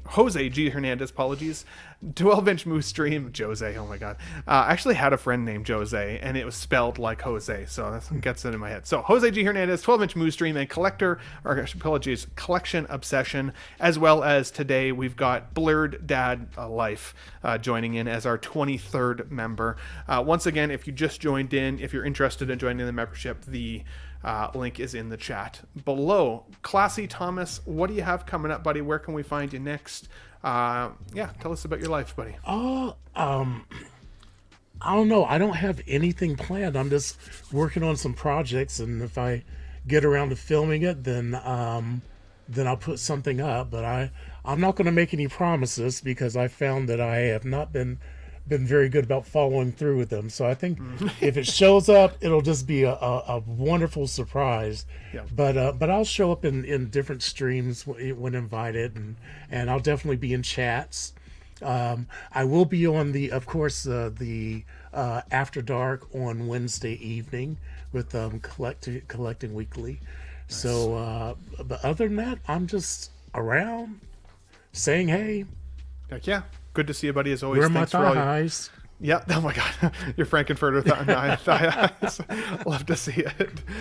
Eddie, you've been working on your Instagram lately, and I've really enjoyed some of the little shorts that you're doing. Your takes, they're spicy. They're spicy. In fact, I got home after watching one of yours in the car the other day, and I immediately had to message you and have a whole discussion on what you thought. So definitely take a look at Eddie, but tell us where we can find you there, buddy, in case they missed it. I appreciate it, man. So Instagram is Insta Made Media, and then YouTube is just Made Media, and it's all capitalized if you search it. I'm not the first person that comes up, but like if you scroll down, I've found myself searching that way anyway. But I definitely post more on Instagram, and I probably will post more of those triggering videos, because I think they're funny, and I don't know, and they're easy to do, like, so I love doing those videos, and I got a lot of good feedback on the InArt one Yeah. especially, but the Riddler did good too. So I'll do more of those. And then I posted a couple videos recently. A Frankenstein's tour, like our big shop in California. That was a cool one. If you've heard of Frankenstein's and never seen it, it's a pretty cool store. It's like a giant Costco of collectibles. And then I'm jealous. I posted a collection, or not a collection tour. That's on my mind because of Ben. But I posted a garage shelf upgrade video, and it's not like all the other one. The other ones are super detailed and like go phase by phase. This is what I did. This is what I got. Mine is more of a video of me talking. So if you are interested in seeing what I did with mine specifically, you could check that out. But I've been having fun posting videos lately, and I think that's the cool thing, and it makes me want to do more. So That's how it should be, right? Like it Yeah. shouldn't be like, you shouldn't have to feel the pressure to be like other people's videos. It's like, it's your take. It's what you like. It's what you enjoy. It's what, if it gets you excited about it, that's the fun part. Whenever we ask you a question on Let's Get Nuts that you're not excited about, that's the worst Eddie, not the fun Eddie, you know? Because I want to hear what gets you passionate, not like well, that's a nothing burger topic, Ben. I can't really address Jeez. that. So I'm Yeah. just kidding, buddy. no, that's been happening on CW lately. So. Yeah, I hate to see it. Unfortunately, but yeah, thanks as always letting me be here. I like that about Heck yeah. Eddie though, because I did Me that too. as well. It's actually like, my favorite. It's one of my favorite parts. It's like the You know audience you're- know, like he's not gonna just play along, like Nope. you know. So, Well, and I give you guys really no preparation for any of what we're going to Nope. talk about today. So sometimes I really do just kind of throw you into the topics. No cap. Before I bring you up, Shane, because I saw you shared one thing, I did forget to mention earlier, I've been working on, I do a lot of Star Trek content on the Ben Thomas Show. And I think I'm one of the only YouTubers that really covers like Exo 6 releases and stuff like that. So I did make a new intro for Star Trek specific videos that I haven't really shown anybody yet. I posted a different version to my Instagram yesterday, and then today I changed it. So this is the new one. Let me know if you guys like this for my Star Trek videos. YouTube, the final frontier. These are the episodes of The Ben Thomas Show, my continuing mission to explore strange new Star Trek reviews, to seek out new Star Trek collectors and new badass collectibles, and to boldly go where no Trek collector has gone before.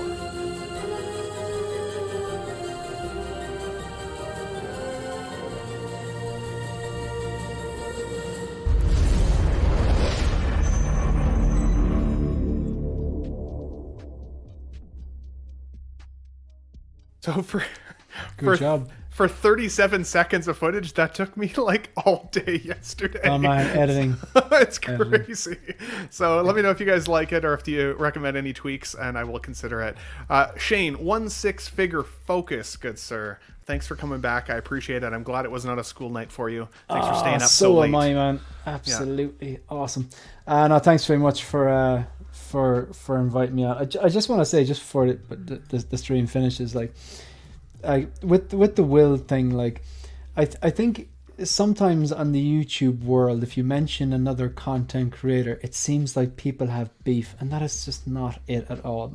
I've watched a lot of streams this week. Like, a lot of people watch them. People were tiptoeing around the subject for the whole bloody week. Like, so I think it's a bit more mature to kind of go like, yeah, I watched Will's video. I don't agree with this, but I agree with this. That's all that was. So, like, take that or leave it. Like, you know what I mean? I'm not 12-year-old. If I have an issue with you, I'll reach out and talk to you. So, Eddie, check your DMs there. I've abused you. A few things. So, I've got the Hope Show tomorrow night, and that's 8 p.m. my time, Greenwich Mean Time, 3 p.m. East Coast, and I think it's midday West Coast. And the second thing, then, I'm 22 subs away from the big 3K. So if anyone, I don't want 22 people to subscribe. I think it's way more fun if one dedicated person makes 22 burner accounts and subscribes tonight. I love that, right? And then the last thing, then, I've had an IKEA Mills boat long before I had Detolfs, long before I had floating shelves, long before I had Bleedens. But this one here, I just upgraded these like over the weekend. They're Luke lights. They're the same company that makes the lights ahead behind me and the lights ahead and the Detolfs, but they're the Mills bow version. So I got them over the weekend, and it's great because I used to have these there's 8 cubes, and I used to have 8 different they're like LED. I don't know what you call them. Strips, wireless LEDs, and you had to magnetize them on and charge them like every week, and it was a nightmare. So now I've just flick a switch, these come on. So the review or outline of them is now live. I actually scheduled for midnight thinking I'd be finished now, so that went live about an hour ago and about 2 people watched it. So if you want to watch that, there it is. Sorry, I just noticed Tremble Dust's comment here says, oh my god, ads and live streams? What the heck, YouTube? I'm surprised. I didn't think they would interrupt a live stream for an ad. That Really? is insane. I've never Then seen you're that not before. live then. I am live. Like- It says I'm live. No, but like, But you know, like as in if you were watching it and the ad is like 10 seconds, aren't you like 10 seconds behind Oh, constantly? maybe you're then? behind. Yeah, or I was going to say maybe the YouTube thought that my Star Trek video was the end of the show or something. That's really, really strange. No, I've heard a lot of that happening this week, so I think it's a new thing. I think it's Must be a new thing. I think it's a way for them to push people to get premium even more, so they don't have the ads. Okay. So I they don't have to actually get in the never way. thought I would do it, but I signed up for premium like 2 years ago and never looked back. Because like you can just like shut your phone down. You know, like if you have YouTube open and you don't have premium, if you close it, it stops. So you can actually just close the YouTube app and do whatever you want. You know, text people or whatever, and you Yeah. can still hear. I like and- premium for that. I do it because Yeah, I it's- listen to the it's- gym and it's, stuff. Yeah, Yeah. 100%, man. It's. I never thought I'd do it, but I can't. go Crazy. back now. Crazy. Either way, it sounds like it's happening a lot more. I'm glad it's YouTube and not just my channel because that's strange. Nobody wants that. But YouTube keeps the lights on at the Ben Thomas Show here. Clearly, obviously. So, but Keeps Shane, us in flannel shirts, man. that's right. All the flannel. I had to separate us so we looked a little bit less like a cheeseburger. But guys, Incinerator or titter. that's it. For that said, we have 45 people still watching. Thank you. I love your faces, guys. Thank you, panel, chat, for coming out. Gigi's in the chat. Let's see her. Where I didn't. Where? Why don't I not That's see her? suspicious. Oh, I don't see her. Maybe she's using a burn. Oh, there she is. That's suspicious. Gigi is my favorite part of 1/6 Watch Marco's video yesterday with Gigi. They're 11 minutes. Oh my god, it's not like lie detector number 3. Love to see it. Guys, with that said, once again, Classy Thomas, I'm going to go to you, buddy. We got nuts. Thanks for watching, everybody. Wow, what a great audience. Be sure to subscribe to my channel if you haven't already, because subscribing makes you feel good. In case I don't see ya. Good afternoon, good evening, and good night.